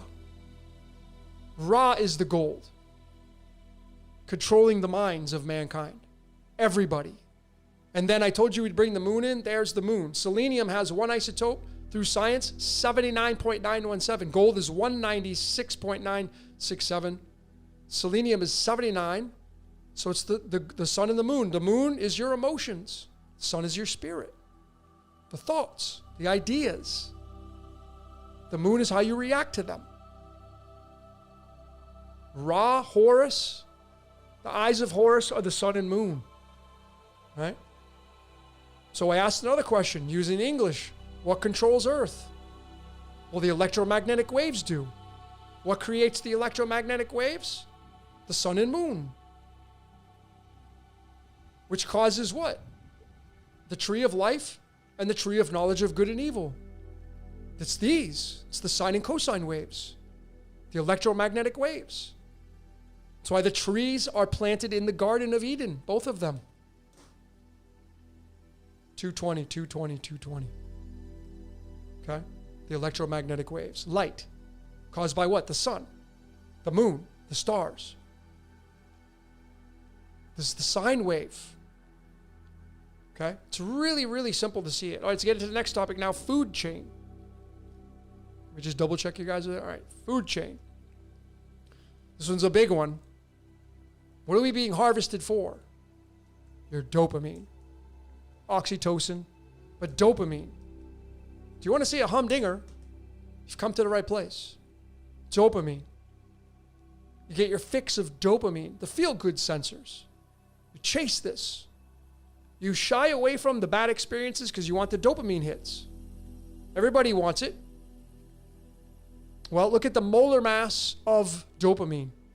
8 carbons, 11 hydrogens, 1 nitrogen, 2 oxygens. It gives you a molar mass of 153.181. How many fish did Jesus and the apostles catch? 153. What is dopamine tied to? The right side of the brain, because that's where your emotions are. That's just for starters. Now we get into the Greek story and the gods harvesting mankind for their ambrosia and nectar. This is the food of the gods. Ambrosia and nectar.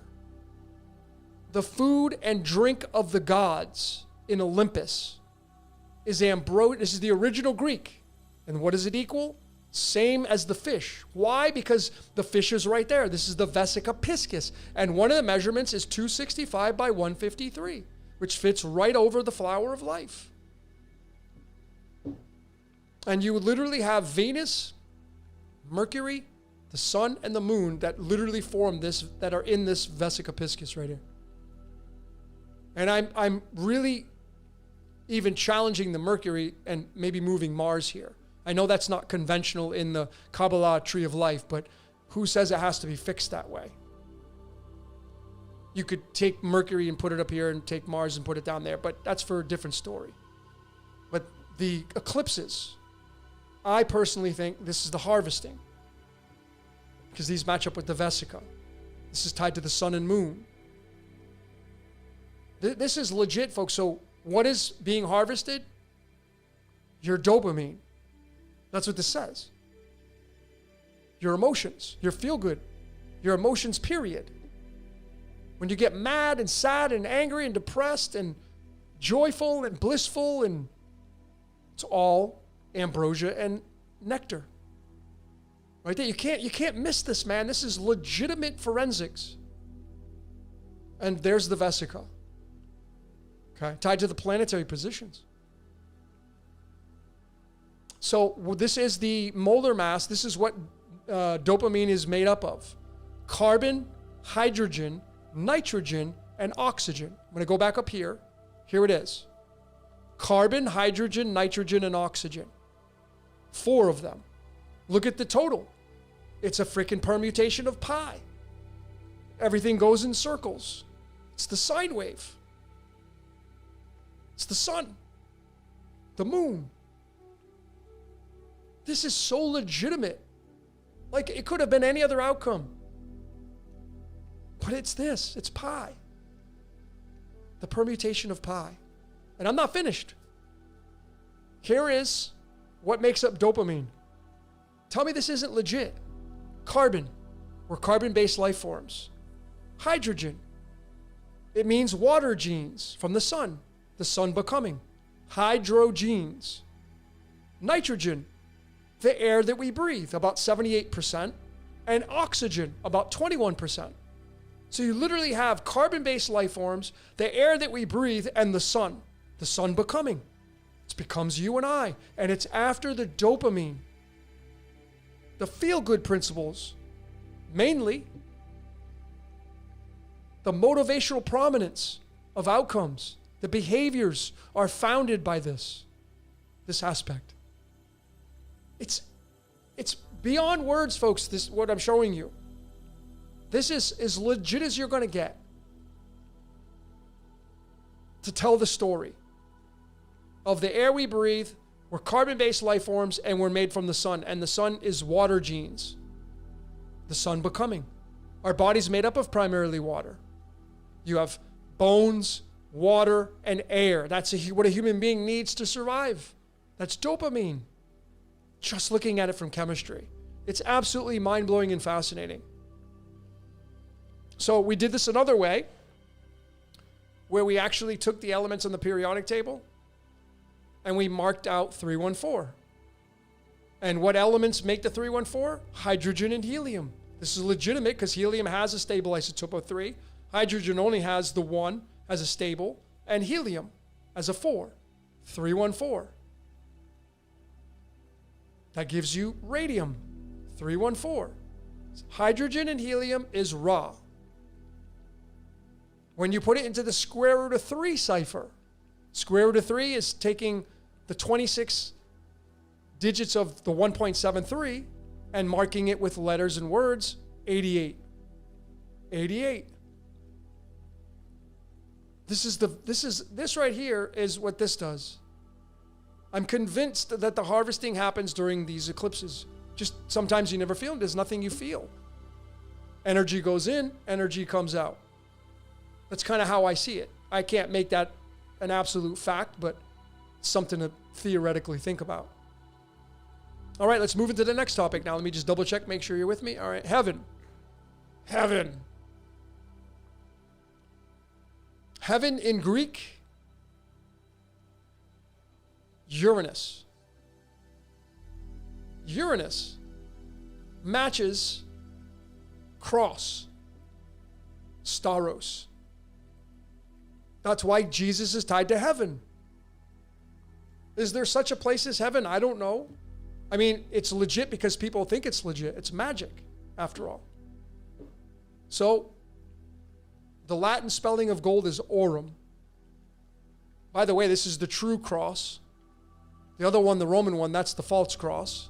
This is the real cross. Because this right here will sit right in here. Anyway, 19 digits in the string of the golden ratio. Look at what it gives you a value of. 108. Cross, 108. Heaven in Greek. The sun. The sun. Christos. Gold. Keeps going back to that, right? Well, here's where it gets interesting. This we showed in the Stairway to Heaven decoded. Led Zeppelin. These guys. Stairway to Heaven is 206. There's roughly 206 bones in the body. Makes you a player. Well, lead is the stable isotope, 206. Doesn't decay, meaning it lasts forever if you leave it out. And how do you get to lead 206? You got to go all the way to uranium 238. This is the decay chain. This is the Stairway to Heaven. And what's uranium comes from? Uranus. Which means this is the word heaven in Greek. Stairway to Heaven. Remember, Shemesh is 55 in Hebrew, the sun. Stairway is 116. That's tied to the golden ratio. Chapter 1, verses 16. I could go on and on with this. And then Led Zeppelin was even coded. Their 4 last names is 208. Now you know why they were called Led Zeppelin. Now, ladies and gentlemen, do you think they changed their names to get it to come out like this? I don't know. But this is as legit as you're going to get. Led Zeppelin. That's why. So let's get into Freemasonry. Yeah, Freemasonry. Yep. I have nothing bad to say about this, by the way. So if you're here and you're like, oh, I can't stand it, you haven't figured it out yet. That's my opinion, but I stand by that, and that's my final answer. You haven't figured it out yet. They did. Let me show you what I found. Now, I don't know if they're going to resonate. I don't know if you're a Mason or if you're somebody who knows a thing or two.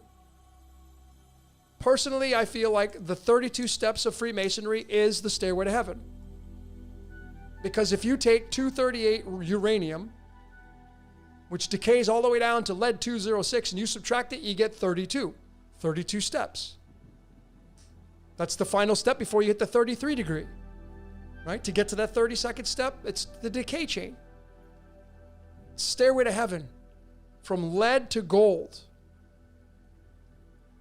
That's what they're after. Despite what so many people say. I know, listen, I'm not saying this organization is squeaky clean. All right? I'm not going to say that. But if you go all the way back to the beginning of time, when it first originated, it was a baby. It was probably pretty pure. But remove all the fluff. Let's just get down to the esoteric and the chemistry, shall we? This is legit. Because 238 minus 206, which is the decay of heaven down to earth, which is the light down into matter, is 32. And there are 32 steps to get to the top. That's about as legit as you're going to get. Now, I don't know if they resonate with this, but it doesn't matter because this is legit. Somebody in Masonry is going to see this and they're either, oh yeah, I've seen that before and we just don't tell anybody, or we've never seen it before. I don't take any credit for this. I'm just an observer of the code. I'm a fan of the code. Makes me appreciate it even that much more. So it has a G in its logo, which probably has a million different meanings. But what I thought was fascinating is germanium is the 32nd element, right? 32 steps. And it starts off with the letter G. It's kind of fascinating, right? 32 steps. And germanium is the 32nd element. So again, whether they planned it or not, it doesn't matter. It's so scripted and it's in the script and it's perfect. And germanium comes from a Latin word, the Latin word for Germany, Germania. 65. So I want to try to get to the origination. We can use the English, but germanium comes from Germania in Latin. So we use the Latin cipher. And wouldn't you know it, what's that 65 tied to? Son of the morning. A lot of people say, oh, Lucifer, the Masons worship Lucifer, and Lucifer's tied to the son of the morning. Well, what's the son of the morning tied to? The sun, the light bringer. So I know this is legit, whether they attribute this to that. It doesn't matter for me. I know this is as legit as you're going to get. Because this is legit science. And there are 32 in between the 238 and 206. And there are 32 steps here. So I know this is legit. And I know that this is tied to, and you could have Sirius in here as well. The brightest star in the night sky, for sure, you could. But the son of the morning, the ace of discs, right? The beginning, Lucy in the sky with diamonds, Lucy, Lucifer.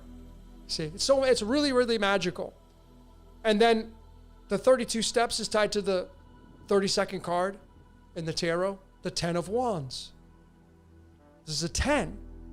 This is mental mastery. When you get to the 32nd degree, it's kind of a mastery position. You take on a lot of, I don't know anything that goes into this. So I'm completely ignorant here on how to get from the bottom to the top. But I would imagine if you have to go through all these steps, you feel like you're taking on the world.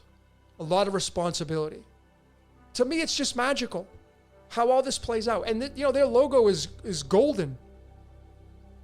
The square and compass is golden. And if you remove the G, doesn't it make the letter A and L? It can make A and V for sure. That'll give you 122. But A and L, and that's L, 13, which is tied to the sun again. I don't know, just kind of the way my brain works. Is this what they purposely did? Probably not. And they probably didn't do this. And they probably didn't do this. But this is as legit as you're going to get.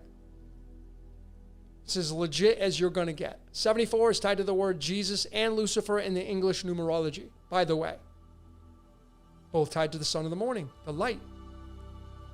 Right? The rising of the sun. So, this is a humdinger right here. This one will be a jaw on the floor for a lot of you. So I went all the way back and I researched the very first Book of the Masons, 1723. The Constitutions of the Right Worshipful Fraternity of the Free and Accepted Masons, 1723. And I wish I could remember do I have the author here? Yeah, it's James Anderson. You can read it online for free. This is the very first time that the great architect of the universe is mentioned. There it is right there. The almighty architect and grand master of the universe. That's what they called it. Before it was the great architect of the universe, this was the very first verbiage of it right there. And it gives us a value of 521. 521 is the 98th prime number. And ladies and gentlemen, the 98 is tied to the sine wave. And the sine wave is the sun. Now, again, the majority of Masons probably are not doing this. They're not looking at this. But as a forensic decoder, I like to go as deep as I can. 47 letters, that's big right there. But what would the odds be that this is 98, and 98 is tied to the sine wave, and the sine wave is tied to the sun, the sin wave? So what is and this is golden, and this is golden. So you think this is not legit? It's legit as can be. So it got me thinking, because I knew the 98 was tied to something really big. So that gets into the next topic now, the 4 yugas. Told you we'd talk about this. Let me just double check and make sure you're with me. Okay. The 4 yugas go back to the wave, gold, silver, bronze, and iron. Right? Which is this. The great architect of the universe, the almighty architect and grand master of the universe, it's tied to the yugas. For sure. And these yugas are spring, summer, fall, and winter. And when we look at it from the seasons, this is what the yuga goes through. This is what the great architect of the universe does. It creates natural disasters, beautification, life, death, spring, summer, fall, winter. That's what this creates. And then we can look at it in our personal lives. You're born this spring baby, springing into action. Then you get into the young adulthood where you want to party, have fun, take your clothes off during the summertime. And then finally you reach an age where you want to get serious. You're in the fall season, got to pick the harvest. And then you finally reach the winter stage, the iron age, where you're preparing for death. You kind of go back to being a child again. You're back to learning. Well, I would say that we're in the Kali stage. And when you're down here, you're the farthest away from springtime. You're the farthest away from the great architect, in a sense, because this whole entire sine wave is the great architect. But when you're in the winter stage, which I feel like we're in right now as a collective, this is where people go in and they read and they study. We're in a state of study like never before. We're in a state of finding things like never before. Things are being revealed to us like never before. Why? Because a lot of people are staying indoors and they're researching and they're reading and listening and applying. Whereas when you're in your spring and summer, you want to get out and feel the warm air and go on vacations. And when you're in this state of being, you're not really studying. In this state right here, you do the most studying. This is contraction. This is expansion. When we expand, we go and have fun. When we contract, we go study. That's this. Right here, this stage. I do a lot of this. I'm in my fall season right now. 0 to 20, 20 to 40, 40 to 60, 60 to 80. These are averages. I'm in my fall season. Right? What about you? Where are you at in your age? 0 to 20, 21 to 40, 41 to 60, 61 to 80. These are averages. They can extend based upon your observations. Right? So, I went to and looked at the chemistry of these 4 yugas. And I went to Sanskrit, because Sanskrit is what created the yugas. And I did the numerology of all four of them. And it equals 425, which is just 2 digits off of the molar mass of gold, silver, copper, and iron. How about that? These give 423. This is the most abundant isotope of each one. Just 2 digits away. This is magical. Magical. And then I want to do something with this. See, in chemistry, when you add all these up, it's called the molar mass. Well, there's no isotope that has a value of 423. The last element is the OG, Ogeneson, the Christos. Just so happens that the Christos is 118 and the last known element on the periodic table has 118 protons. Come on, man. Coincidental? The OG, the original gangster, the sun. So I'm going to take this 294 and I'm going to measure with it because I don't have an isotope 423. And I want to know what these four add up to, what they become, tied to the 4 states of the yugas. So we're going to do some math. 423 minus 294, again, 294 is the last known isotope. It gives us a value of 129. And what's the 129? Xenon. Do you remember what the xenon was? Tied to the sun. Xenon is the element that is the combination of all 4 yugas. The sine wave, the sun wave, the sin wave. It's so amazing. And then xenon means stranger. The flash of creation, perhaps. There's the stable isotope. Xenon has 7, excuse me. Xenon and Mercury both have 7. There's the 129. Just to remind you, xenon makes the movie bulb. It makes headlights. This is the light. This is the sun. And then I'm going to do the numerology. Same formula. Remember, this is just 2 digits away. 425 minus 294, right back to xenon again, because xenon has the 131. So it doesn't matter which method I use or which number I use, whether I use the numerology of the 4 yugas, which creates the sine wave, or if I do the gold, silver, bronze, and iron, the 4 yugas. It leads us to the same exact destination. It leads us to xenon. Okay? And xenon is tied to the sun. It's tied to Zeus as well. Now, what's fascinating about the 54, since it keeps coming up in this presentation, is that 251 is the 54th prime number. And I go right back to the same numbers of Freemasonry and what they call the almighty architect and grand master of the universe.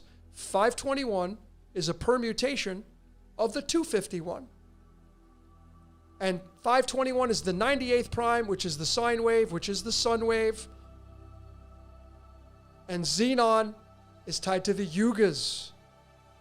Do you see how magical this is? So now you know what the great architect of the universe is tied to. The 4 yugas, the Vedic.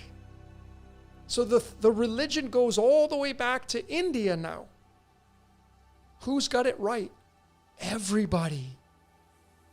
This should end the arguing and debating on, my God, it's mine and this, and you got it wrong, and it has to be this way, and that's all bullshit.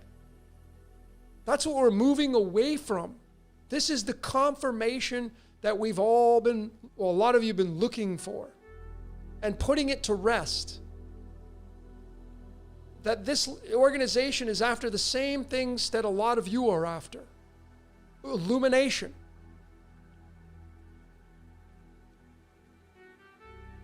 So the xenon is really big. It's made in the headlights. This is the sun inside of a casket, if you will. So you can drive your car around and it can use you to drive. So it literally created its own self in a xenon light and you drive around with it, right? And then we have the movie, the IMAX, the movie theaters. This is a real bulb. Again, this could be, if there is a firmament, this could be, the smaller image, the micro image of it. I'm completely speculating, but this is a legitimate xenon bulb.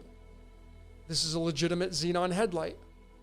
And now you know what xenon's tied to and how big it is. If you've ever seen They Live, it was News Station 54 that was broadcasting the hypnotic trance of obey, consume, don't ask questions.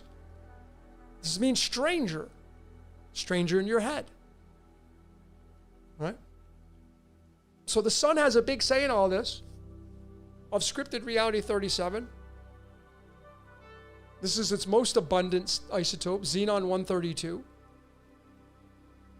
You sit in the movie theater, you watch the screen as the bulb produces the motion picture, and then you create a motion picture by moving around and doing your life.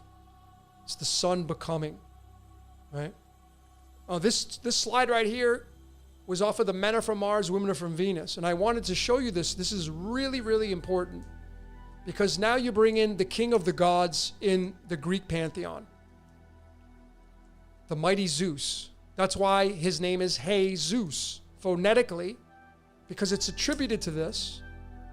And you see that the great, I think it's an orange spot, looks a hell of a lot like a xenon bulb, doesn't it? Abso-freaking-lutely. This is the vesica piscis. This is a vagina that comes out of here, cosmically. And Zeus has a 54 numerology. You got to use the ancient Greek. In the modern, he'll be 49. His color is orange. Orange, Ra, and copper and iron, the two elements that make up the masculine and feminine. Copper is Venus, iron is masculine, testosterone and estrogen. These add up to 119. 63 plus 56, 119. And this is the official element of Zeus. Tin, the tin man, looking for its heart, looking for love. You see? So you're in a love story. You and I we're in a love story. We're in a movie. And we go and watch these movies to be entertained. Well, you're entertainment. I'm entertainment. And you got your screenplay. That's what you got. And it's much more fun to live out your screenplay instead of battling and fighting with the energies that you don't agree with. Because they're just doing their job just like you. So let's get into the next topic now. I think I have a couple topics left. Let me just double check, make sure okay. We got it. Whoops. NPC. Non-player character. Are you a non-player character? I know. No, I'm not. No, I'm not. My final answer is everybody's a non-player character. You're not in control of your life. Non-player character, gold. Everybody's light slowed down into physical matter. Light is what runs this game. You can't do anything in the dark. In the pitch black where you can't see your hand in front of your face, you're not going to do much. You need light. Whether it's artificial light, a xenon bulb, or light from the sun, or light from the moon. Okay? Non-player character. So this is the English, this is the Chaldean. Non-player character, 63. This is an old slide. 6'3" is 30. Role play is 30. You're being role played. We're being role played. You're in a role playing game. By what? Well, light has a lot to do with it. And this was off of the everything happens for a reason. This one ties it all nicely in. Our 8 known blood types with the RH factors, 286. So we just chased that, right? The element on the periodic table, it's got the 286, Nihonium. It's Nihon is Japan. This is where it got accredited to. Well, it's got a big fat red sun on it. That's the sun. That's what they'll tell you. It's also, I think it's a blood cell. Sun becoming. Because this is our blood. Well, in mathematics, 113 is the 30th prime number. See how all these prime numbers are all over the place? Role play. So our blood is being role played by the sun, by light. Role played. Theology tells you this. Genesis 6 verses 3. My spirit shall not reside in man forever. Does it say your spirit? No, it says my spirit. Well, who's speaking? Is it the sun speaking? Is it Zeus speaking? Well, subconscious mind equals the 63. Non-player character. 63. 63. Even if you don't follow theology, your subconscious mind, the thoughts, you're having the thoughts, but they're not yours. It's the spirit of the divine, your divine consciousness, subconscious. Next topic, lights, camera, action. Let me just double check, make sure you're all with me. All right, cool. Lights, camera, action. We're in a movie. This is an old slide. Usually this is when I had to create the golden ratio cipher. 1.618033988. This is the A, B, C, D. 1.61. Lights, camera, action, gold in the golden cipher. Coincidence? Golden ratio is 56. Lights, camera, action in Chaldean is 56. See, gold is 79. Selenium has an isotope of 79. Lights, camera, action. The eyes of Horus. Remember, Jesus takes away your sins. This is in ancient Samaria, this is the god of the moon. It's called the god of sin. Samaria is thousands of years older than Christianity and Judaism. It's just we got the Piscean story. We're in a movie, man. You're in a movie. You're being controlled as an actor or actress. So to kind of get to the tail end of this, I think this is I have a few slides left. I'm going to take the scientific isotopes. Gold is 197, but it's officially 196.967. And the reason why I'm doing selenium 79.917 is because it matches the protons of gold. This is going to be isotope 80. Selenium's most abundant. Tree of life is 80 in numerology and Hebrew. You add them up, you get 276.884. And what I've always liked to do is then I merge the two numbers together and marry them. 276 plus 884 is 1,160. You remember what that 116 is tied to, right? God made two great lights. The greater light to rule the day, the lesser light to rule the night. 116. 116. You think this is an accident? It's all chemistry. Chemistry blended with theology.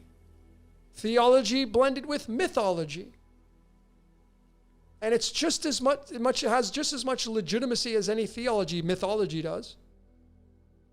So Colossians 1 verses 16, same numbers. By him all things were created. All things were created by him, for him. Sun and moon, the sun becoming. Right here. All things were created for him and by him. My spirit. It just doesn't stop and start in the Torah. The Torah is a new book compared to the Sumerian texts and the Vedic texts. This is a new book compared to those. But this is what their story is. They just copied the story, told you in the same exact way. Now we're reverse engineering it, doing the forensics. It's just that simple. So this is kind of what I've come up with. That the Christos is the sun. Clearly, all life exists because of the sun, photosynthesis. It's tied to the sine wave, which is tied to the 4 yugas. So we blend all of these cultures together and it becomes a Ponzi scheme. Okay? And we are the sun becoming. The sun dies daily, it goes down, it gets murdered by the nighttime, and then it rises and gets resurrected through the fire of the sunrise. And it saves the world. That's what the sun does. Helios in the Greek. That's what it does. Sol Invictus. I mean, it's got a million different names. So again, the 116, Matthew. Colossians 1:16. See the same numbers? Those are the numbers of the golden ratio. The sun. The sun. So to finish this presentation off, here's the blood of Christ in Greek. Gold. The sun. The blood of Christ is tied to the sun. The rays are the drops of blood. What about the body of Christ? Well, that's physicality. That's tied to the number of the beast. Because the sun has to become you and I. And how it does that is through procreation. Sexual intercourse, body of Christ. You need two bodies bumping and grinding to make another player on the board. And this is the official scripture for the number of the beast, the 666, which is the carbon element.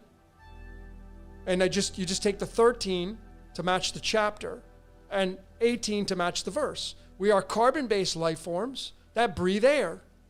The number of the beast. We become the beast from the sun. The gold down into the beast. And if you add up all the verses, it's called theonumerology. 20 plus 29 plus 22 plus 11, all the way down to 18, you know what you're going to get for a total? 229. Go do it yourself. This is not the first time I've done this. I've done it, I can't even count how many times I've done it using theonumerology, counting all the verses.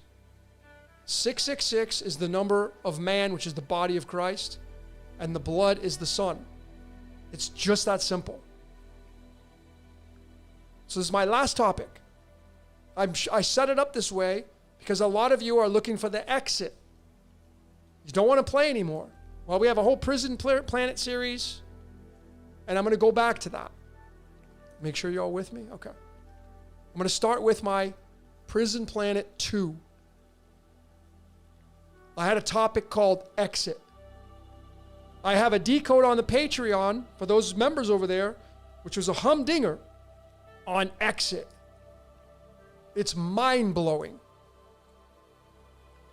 So I went back and I looked at the forensics of my timestamps.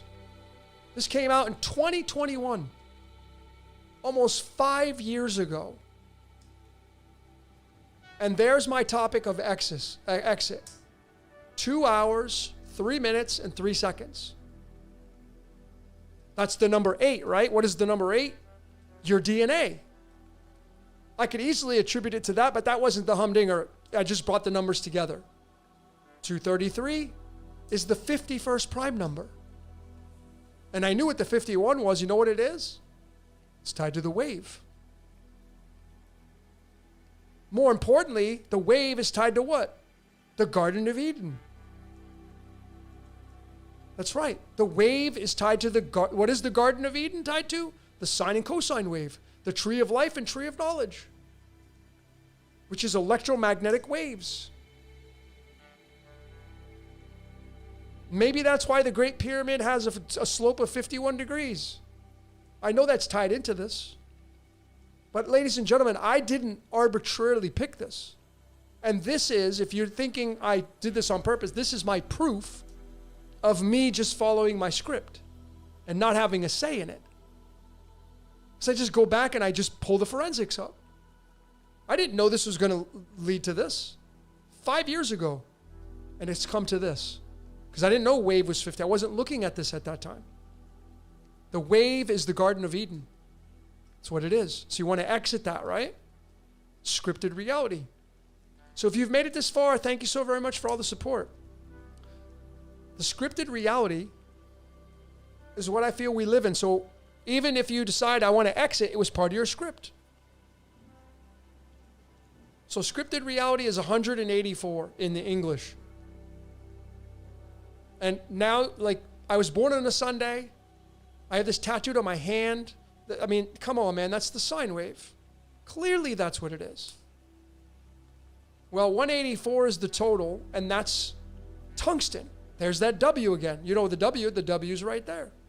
It's the sine wave, cosine wave, the big W. And tungsten has the light bulb, which has got the filaments in it. You're in the light game. That's why I hear a lot of people say, don't go to the light when you die. I don't know where that came from. Is it legit? Well, if you think so, I don't know. I guess we'll find out. Who actually found that out and then came back and told somebody? Nobody. So it was an idea that somebody conjured up, but of course our minds are not our own, so maybe the idea is legit. I guess we'll find out. Because we are in the light game. Absolutely, we're in the light game. And everything's allowed in the light game. So, I want to give you a few more layers of this. What playing card is it? This is true nature. 28th card. 28 is the second perfect number. 2 is duality. It's the 2 of hearts. There's the sun and moon again. This is the partnership. See, the script that you're playing out is a partnership. See the sine and cosine wave right on the card? See it? Of course you see it. The caduceus, the serpent. Serpent is this. That's why Ra has a cobra over its head. So many illustrations. So this is really the modernized version of it. Is that you have this contract. Some of you may be nearing the end of your contract. Maybe you don't have to come back. I don't know. Is there even a way of that? A lot of Hotel California, you can check out anytime you like. You can never leave. Maybe you can't leave. Maybe you just graduate to a different level. I guess time will tell. I guess we're all going to find out. Right? But there you go. The final episode of Scripted Reality 37 is officially in the books. It's officially in the books. Whew, I don't know how long that was. Probably over an hour, I'm sure, easily. But that was a lot of fun. A lot of comments, and I appreciate that. I appreciate everybody for being here. And I hope that this presentation kind of gave you some solidification on things. And if you feel that you need to go in a certain area of your life, then that's what you should listen to, not anything that this presentation says. This presentation was designed to show you the mechanics of this reality, how it works. It's not designed to take anything away from you. I think one of the greatest things that you can do as a human being is to study who you are and why you're here, scripted or not. Because if you move towards and you've studied your astrology or numerology, you were supposed to. It's part of your code. I know it's been a big part of mine.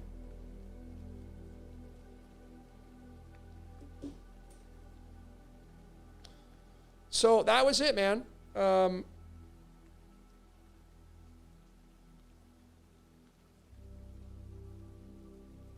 was a lot of fun.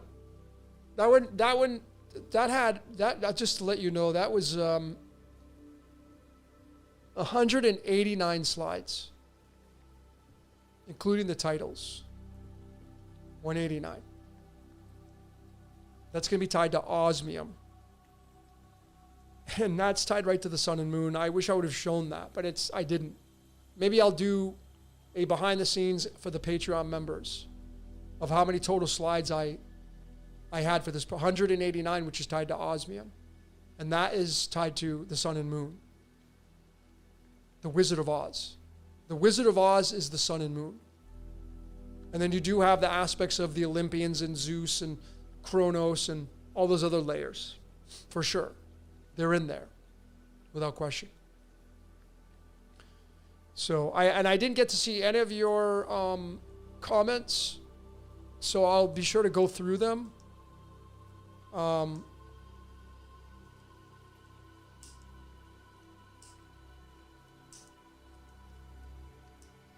Joe Malone says, want to exit, live life. I think that everybody is living life.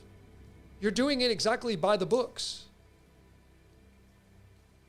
The sun's light is using you. The celestials are using you. You might as well put on a good show. Like, I wake up every day and I feel very blessed and grateful, and I'm always giving thanks on everything that I can do. I had so much fun creating all those slides because that's what I like doing. That's what I'm being used for. So I'm living my life. I'm squeezing every drop. That's for sure.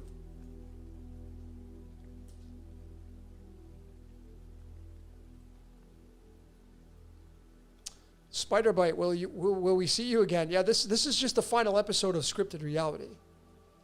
I have more content to go into.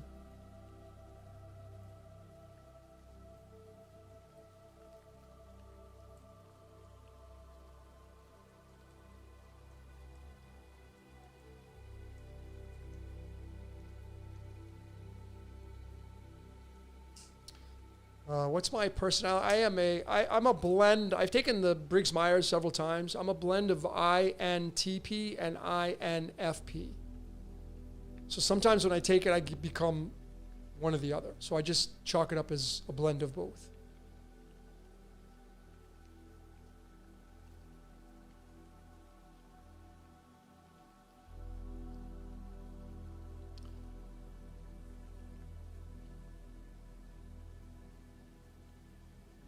Two and a half hours. All right.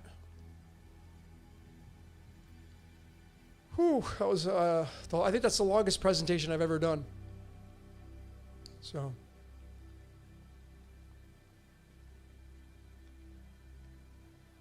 Only way out is the middle path. That's what I think. Hotter, ladies and gentlemen, clearly the theology now, and that we know that's the sun and the moon, Jesus in Revelation saying that he wants you to pick hot or cold. Clearly that's the sun and moon. And I've said this so many times, like, how much more evidence do you need to see with the text? Because if Jesus was the Savior, he would give you one way to get out. No, he wants you to pick. Why are you offered a choice between hot and cold? And why does he tell you if you're lukewarm, he's going to spit you out? On top of that, we've talked about this so many times, you can't get spit out of something you're not in. So there's that.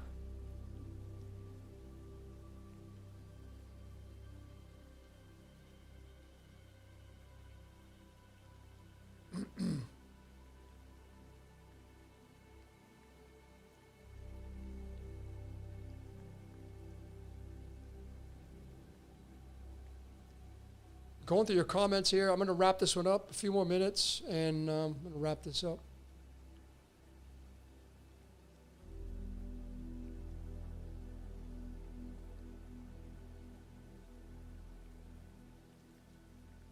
Thanks, Jacqueline. I appreciate that.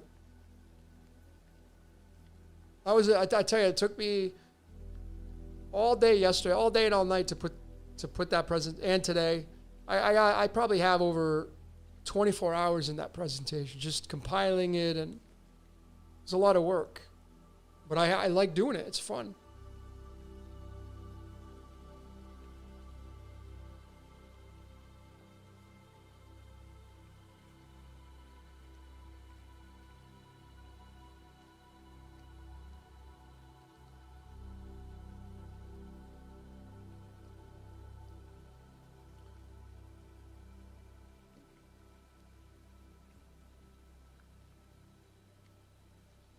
Lisa says, I think the next reset is the great solar flash, all souls freed. Maybe, I mean, it's definitely something worth thinking about.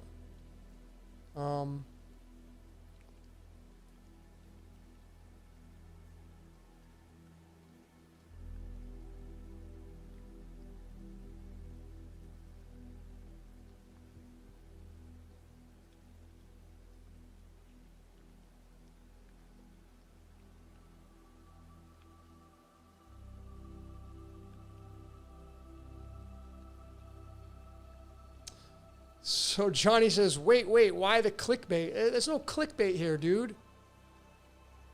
I put final episode for Scripted Reality. There's no clickbait, man. I don't do any of that stuff. Did you hear me ask to hit the like button and the bell notification?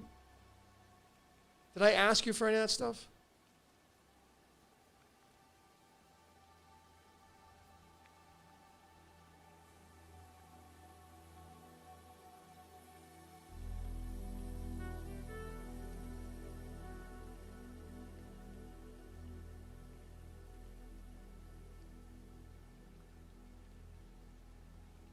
All right. So let's wrap this one up. I guess we're going to pull a couple tarot cards. Traditionally, that's what we like to do.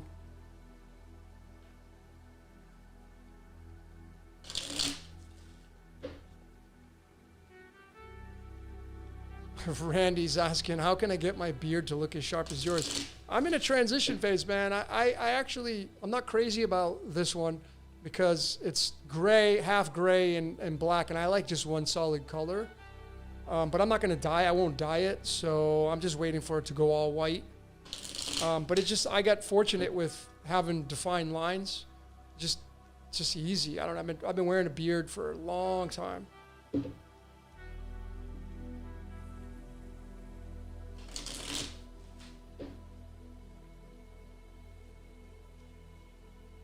Is it possible God is an energy that the Masons guard the secret on how to properly work with God? Maybe.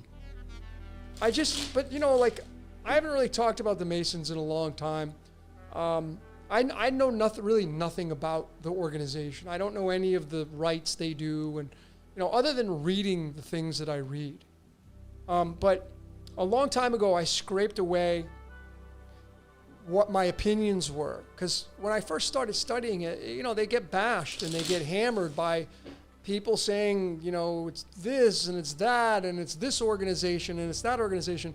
And, you know, how shitty of energy is that when you're constantly poking and prodding at organizations and people? It's just, I don't know, it's just not a fun way to live. So when you remove that from your life and you get to focus on you and forget about them. If you don't like what they're doing, why are you paying so much attention to it? I know why, because a lot of people are scripted to fight and kick and scream and shout from the rooftops and do all that kind of stuff. But you know, like, I just look at that and I'm so grateful that I'm not in that space, because it's such a energy, but it's just like sucks you dry like a vampire when you're in that position. Constantly trying to beat up an organization and it's just we're constantly being vampired with all this stuff. So I just look at it as the Masonry organization is an organization no different than a religion or a Studio 54 back in the 1970s or whatever. They're doing this, they're doing that. That's it. And if you want to join, you join. If you don't, you don't. Just be on your merry way. But then you do have the bad stories, and people get pissed off, and there'll probably be people in here that will leave comments. Yeah, but Logan, you don't know this happened. That's fine. I don't know. But you can't just say the entire organization is that way. Because I'm not buying that. I've said it before, man. United States of America, 1776, July 4th, when they created the Constitution, it was a baby at that stage, right? It was probably authentic to the people. It was, because it was an infant. It was at springtime. So really, it was for the people. And what happens over time? People get greedy. It starts to wear down. They write amendments to the Constitution. They want more. They want more. And now you're moving to the wintertime. Take. And then you finally get to the final stage of an organization where it's ready to collapse because it's used up all of its energy. It's time is up. So these organizations in the very beginning, they were beautiful and illustrious, unless it was, and even like the Church of Satan with Anton LaVey and all that stuff, like when they first created it, think about it, folks. Think about musicians. Just go watch musicians. Go watch bands. Go watch the bands that are still playing in front of crowds. Can you imagine being a singer or a guitarist or a drummer or a bassist or whatever, and you've played the song 1,000,000 times, and you got to get ready to go out in front of the crowd who can't wait for you to come out, and it's like, oh God, I got to play these freaking songs again. I'm sure there's artists that feel that way. So it's not the same when you go out there on stage to play the song as when you're first on the scene as a musician or a group and you hit it big. And now you get this flood of people wanting your attention, wanting you to play. And now you go out and you play in front of these huge crowds, and it's exciting. I'm not saying that artists lose the excitability, but as you get older and you start to wear down, is the same thing with these organizations. When they start off fresh, everything is brand new, you're excited about it. But then as you go down and it gets worn, it gets infiltrated, And now it's not the same anymore. It's the same with all these organizations. They start off clean for the most part, and then it gets worn over time. And their purity goes away. Just like if you leave a food out, and if you just take food and you leave it out, what's going to happen to it? It'll decay without you having to do anything. The air starts to decay the food. That should tell you about how our reality works. When things get exposed, they start to decay. That is the natural evolution of our world. All right, let's pull a couple tarot cards and we're going to wrap this up.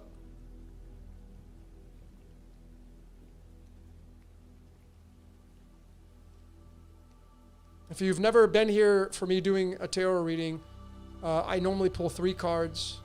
Maybe do we'll probably pull some astral cards, or 1 astral card for a house or a planet position as a clarifier. And let's see, because this is all attributed to the sun and Zeus, Xenon, Christos, Krishna, Ahura Mazda, Mithra, Sol Invictus, Lucifer. What do you want to name it? What do you want to call it? It's all attributed to that. So let's see the final episode of Scripted Reality in the books, but let's see what card. And I just slide my finger. Look at the bottom, the Empress, right, to build. But let's see what the first card is. The King of Cups. The King of Love. Wow, what a card to come out. In the lineup that I've been using for the longest time, it was the lineup of where this card was card number 50. Do you remember what 50 was tied to? Tin. The Tin Man looking for its heart. That's what this King of Cups is all about. The King of Love. Just mind-blowing that this card just came out. This is my evidence. Let's pull card number 2. Just crazy. 9 of Swords. Came out this way. I'm going to read it this way. Maybe the nightmare's over. Maybe your nightmare is coming to an end. Maybe as a collective, our nightmare is coming to an end. And the King of Cups is going to come in. And it's going to change the whole dynamics of our reality. If I read it upright, you get some worry and stress and fear here. Some of you. Let me pull a third one and then we can do an overall view of this. Last card. The Emperor. Card number 4. This is tied to the moon. Why? Because it sits in the sign of Cancer. Card 4, sign 4, Cancer, the moon. So you literally have the King of Cups here, which turns into the King of Hearts, which turns into the card number 13, the King of Love. And then we had the moon here with the Emperor. Let me just add these up.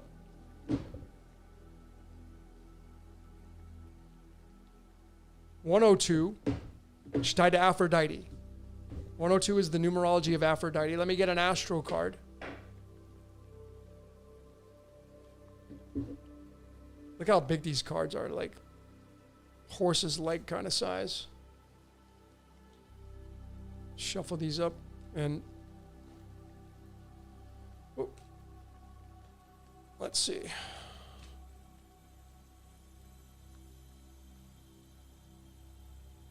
What do we got? What is that?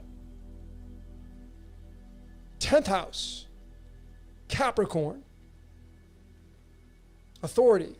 I got my midheaven here. My Leo is in the 10th house, the sun.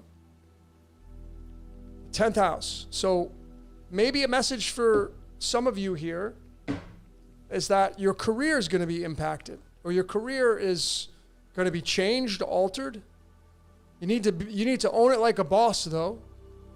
Be a boss. Make a decision. How I'd read this for all of you here for this scripted reality 37, which is heavily tied to the sun, is that your foundation needs to be love. And maybe you'll be able to remove the stress, worry, doubt, and fear. But you got to make the decision, the king. And this is tied to the fourth house, which is family. So the message here for some of you is that you need to work out your family problems. And the 10th house, maybe you have the sun or moon in the 10th house. That will be very much attributed to you. But some of you may need to work some things out at home. And when you do that, your business is going to take off because you're stressed out about what's going on at the home front. Some of you may need to forgive your partner in business. There's a lot of forgiveness I see here. This energy is forgiveness. Showing an act of love. Maybe you're stressing out. This came out reversed, but some of you may be stressing out of some kind of business that's going on in your life. Or some of you are about to get rid of the stress of this business in your life. Maybe some of you are wondering, should I get rid of this business? Should I close it? What do you love? Do you love the business? See, if you're asking if you should close it, you probably don't love it anymore. Maybe the chapter has come to a close. So you got to make that decision. But since we got the 10th house here, that's a big marker. Let me pull one more card. I'm going to do the flashcards. I have 100 here.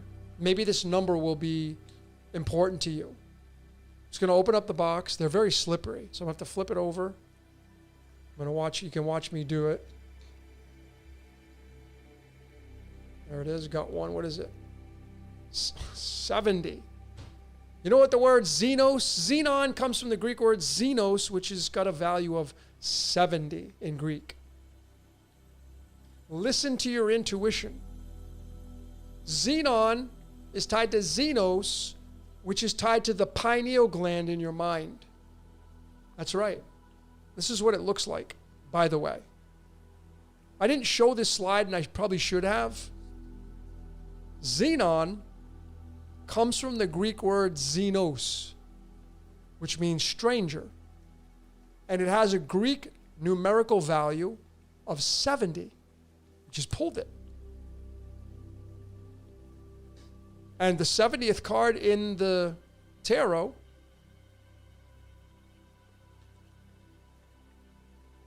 Six of Pentacles. If you watched my one of my last presentations, I showed you the flux capacitor fits right over that. The person in red is the sun, light. It's tied to your pineal gland. And the people that are getting the deliverance are the left and right hemispheres of your brain. The left side is the logical side, the right side is the emotional side. That's what the thoughts deliver to you. Right and left hemispheres of your brain are tied to the Xenos, the light anointing you. So what this is saying is that you need to listen to your intuition instead of avoiding it or asking somebody, hey, what do you think I should do? No, wrong move. Even in a scripted reality. Go to door number 2. Stop asking people what you should do. Make the decision yourself. Some of you, it's about your business. Some of you, it's about your career. Some of it's about your job, your business. Some of you may have some worry, doubt, and fear here. You need to just eliminate that by focusing on what you love and making a decision. Whenever the Emperor comes up, remember, it's tied to the moon, so it's your emotions. How do you feel about the decision you're about to make? Is it going to give you stress, or is it going to take it away? This came out reversed, so I'm giving it both ways. Some of you are about to release the stress in your life. But there needs to be a decision to make the stress go bye-bye. And you need to listen to your intuition. This was all about the Xenos, the stranger, the voice in your head. And then we pulled the 70 for confirmation. That's xenon. I'm going to show you. Because I want to show you the receipts. I don't want you to just take my word for it. Because when you see it, it's an activator. Here's Xenos. I'm going to go to numerology. I'm going to get an ancient Greek. There it is, 70. The 70th card is this. Right there. This is the Xenos. This is the pineal gland giving to the left and right hemispheres of your brain. It's very balanced. I mean, it's so very fitting that the 70 pops up and this whole presentation was wrapped around xenon, light, which is tied to the sun and Zeus. The Christos, the Krishna, the Creo, the Ra, the Horus, the Set, the day, the night, the lesser light, the greater light, the sun, the moon. So some of you need to make a decision to get away from stress, but you have to make the decision. The emperor is like, you're going to make the decision. It needs to be a decision based on how you feel about it, your emotions. The right-hand side of your brain. I mean, this card, the person is looking to its right. That's the right side of the boat. I mean, the evidence is all here. This is asking you to focus on your emotions. The king of the major arcana is the emperor, and he's ruled by the moon because he sits in the house of Cancer. Cancer is tied to your family, your home, your roots, your emotions, your anahata, your heart chakra. So this is saying to make a decision based on how you feel emotionally about the situation. And a lot of you, it is tied to your 10th house and your business, your career. Maybe you want to quit your job. Maybe you want to go start something new. This is the year to do it, 2026. It's a one cycle. Remember, this year is Ra. 2026 is 226. I didn't even mention that. This year is the year of Ra, the return of Ra. So you could say this is the second coming of Christ. The Krishna, the return of Krishna. The Sol Invictus, the return of Sol Invictus. This year, illumination.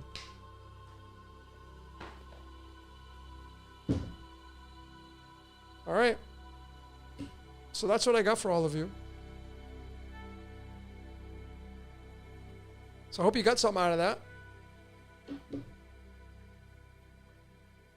And I just want to say, really, I'm super grateful that if you made it all the way here, if you've been with us the whole time, thank you so very much. If you're a member on Patreon and you support this research, thank you so very much. If you sign up for Patreon right now, you have almost 200 videos that you can go through of all the big ones that are not on YouTube.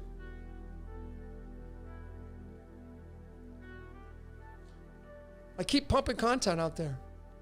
It's a lot of fun. It's just really shadow and Back to Venus, which was a kind of Back to the Future. Just big stuff, man.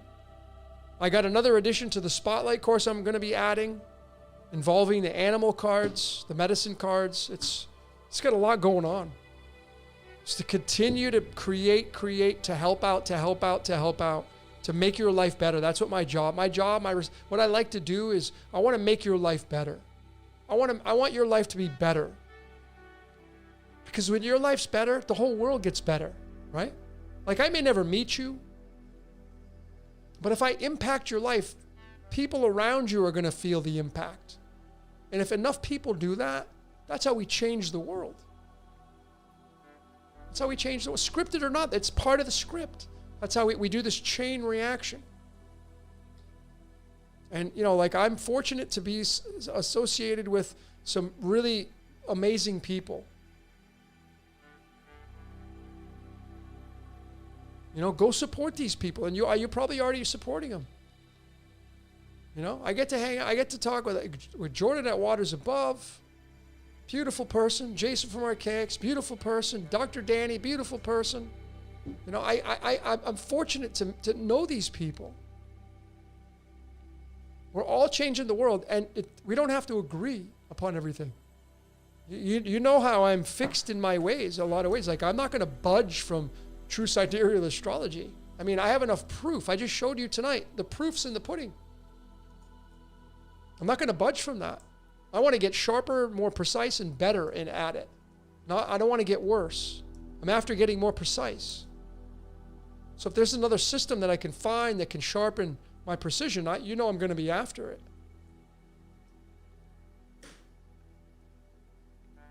I got the best moderator, Pamela Swan, number 5. She's everywhere.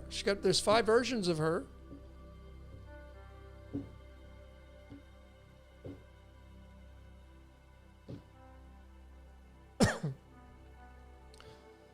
So, and I do want to let you know one last thing.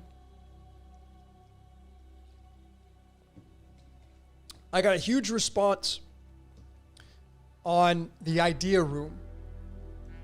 So I'm going to probably add that. What is the idea room? I have so many ideas. I just dumped one on the last What's Your Question. I don't know if anybody's going to move on it. I thought it was $1 million idea, but you don't see what I see. Hopefully maybe somebody will. The idea was to create a room like this one where you can come in and share your idea. Now, I know it's not traditionally received that way because most people don't tell anybody your idea. Somebody may steal it. Well, a lot of you have so many great ideas that you have a plethora of them. You have tons to spare to the world.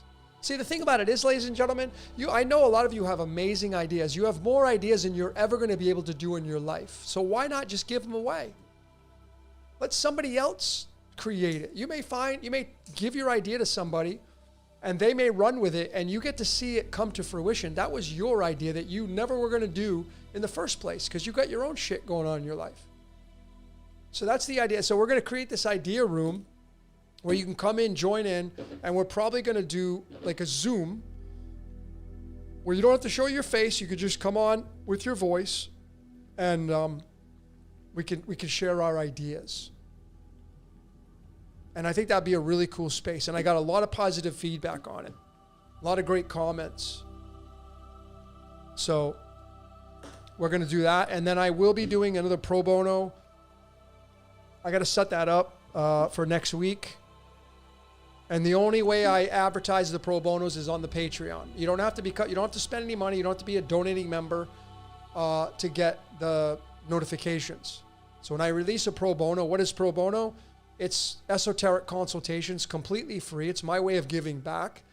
I do 24-minute phone calls, absolutely free, all day long to about 10 people. Back to back to back to back to back calls. And we talk about whatever you want to talk about esoteric. And I'm going to start getting into the tarot as well.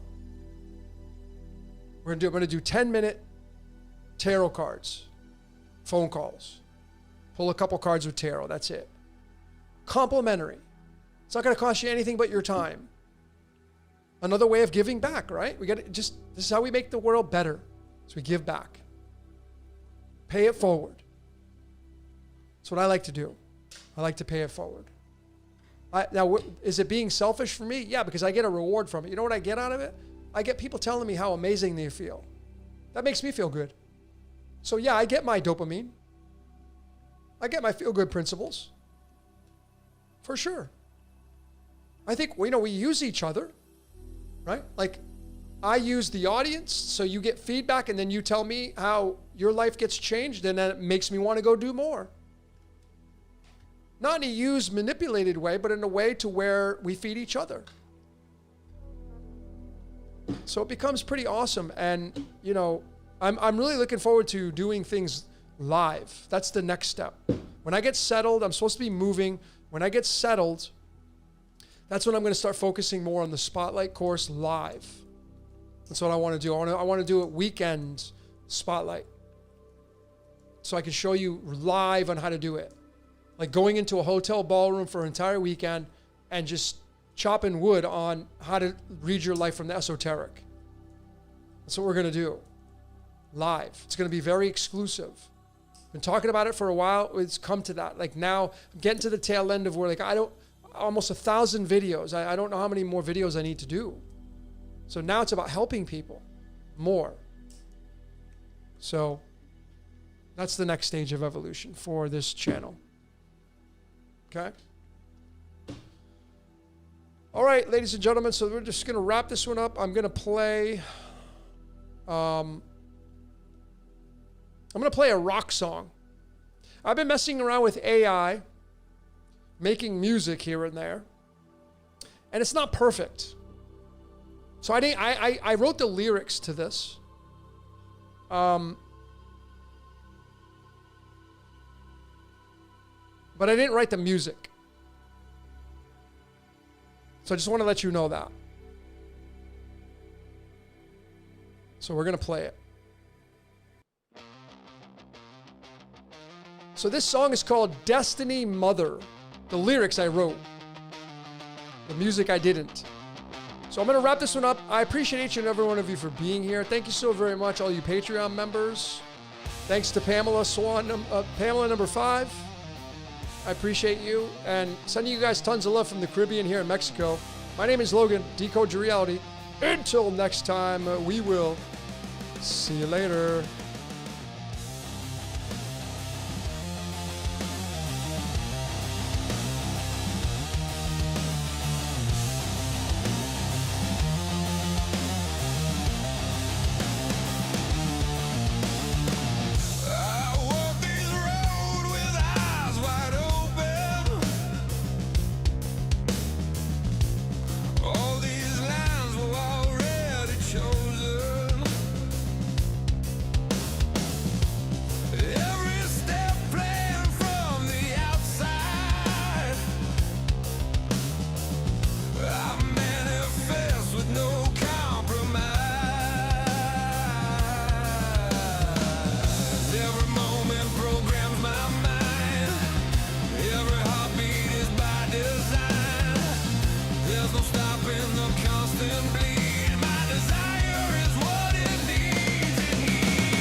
There's no stopping the constant bleed.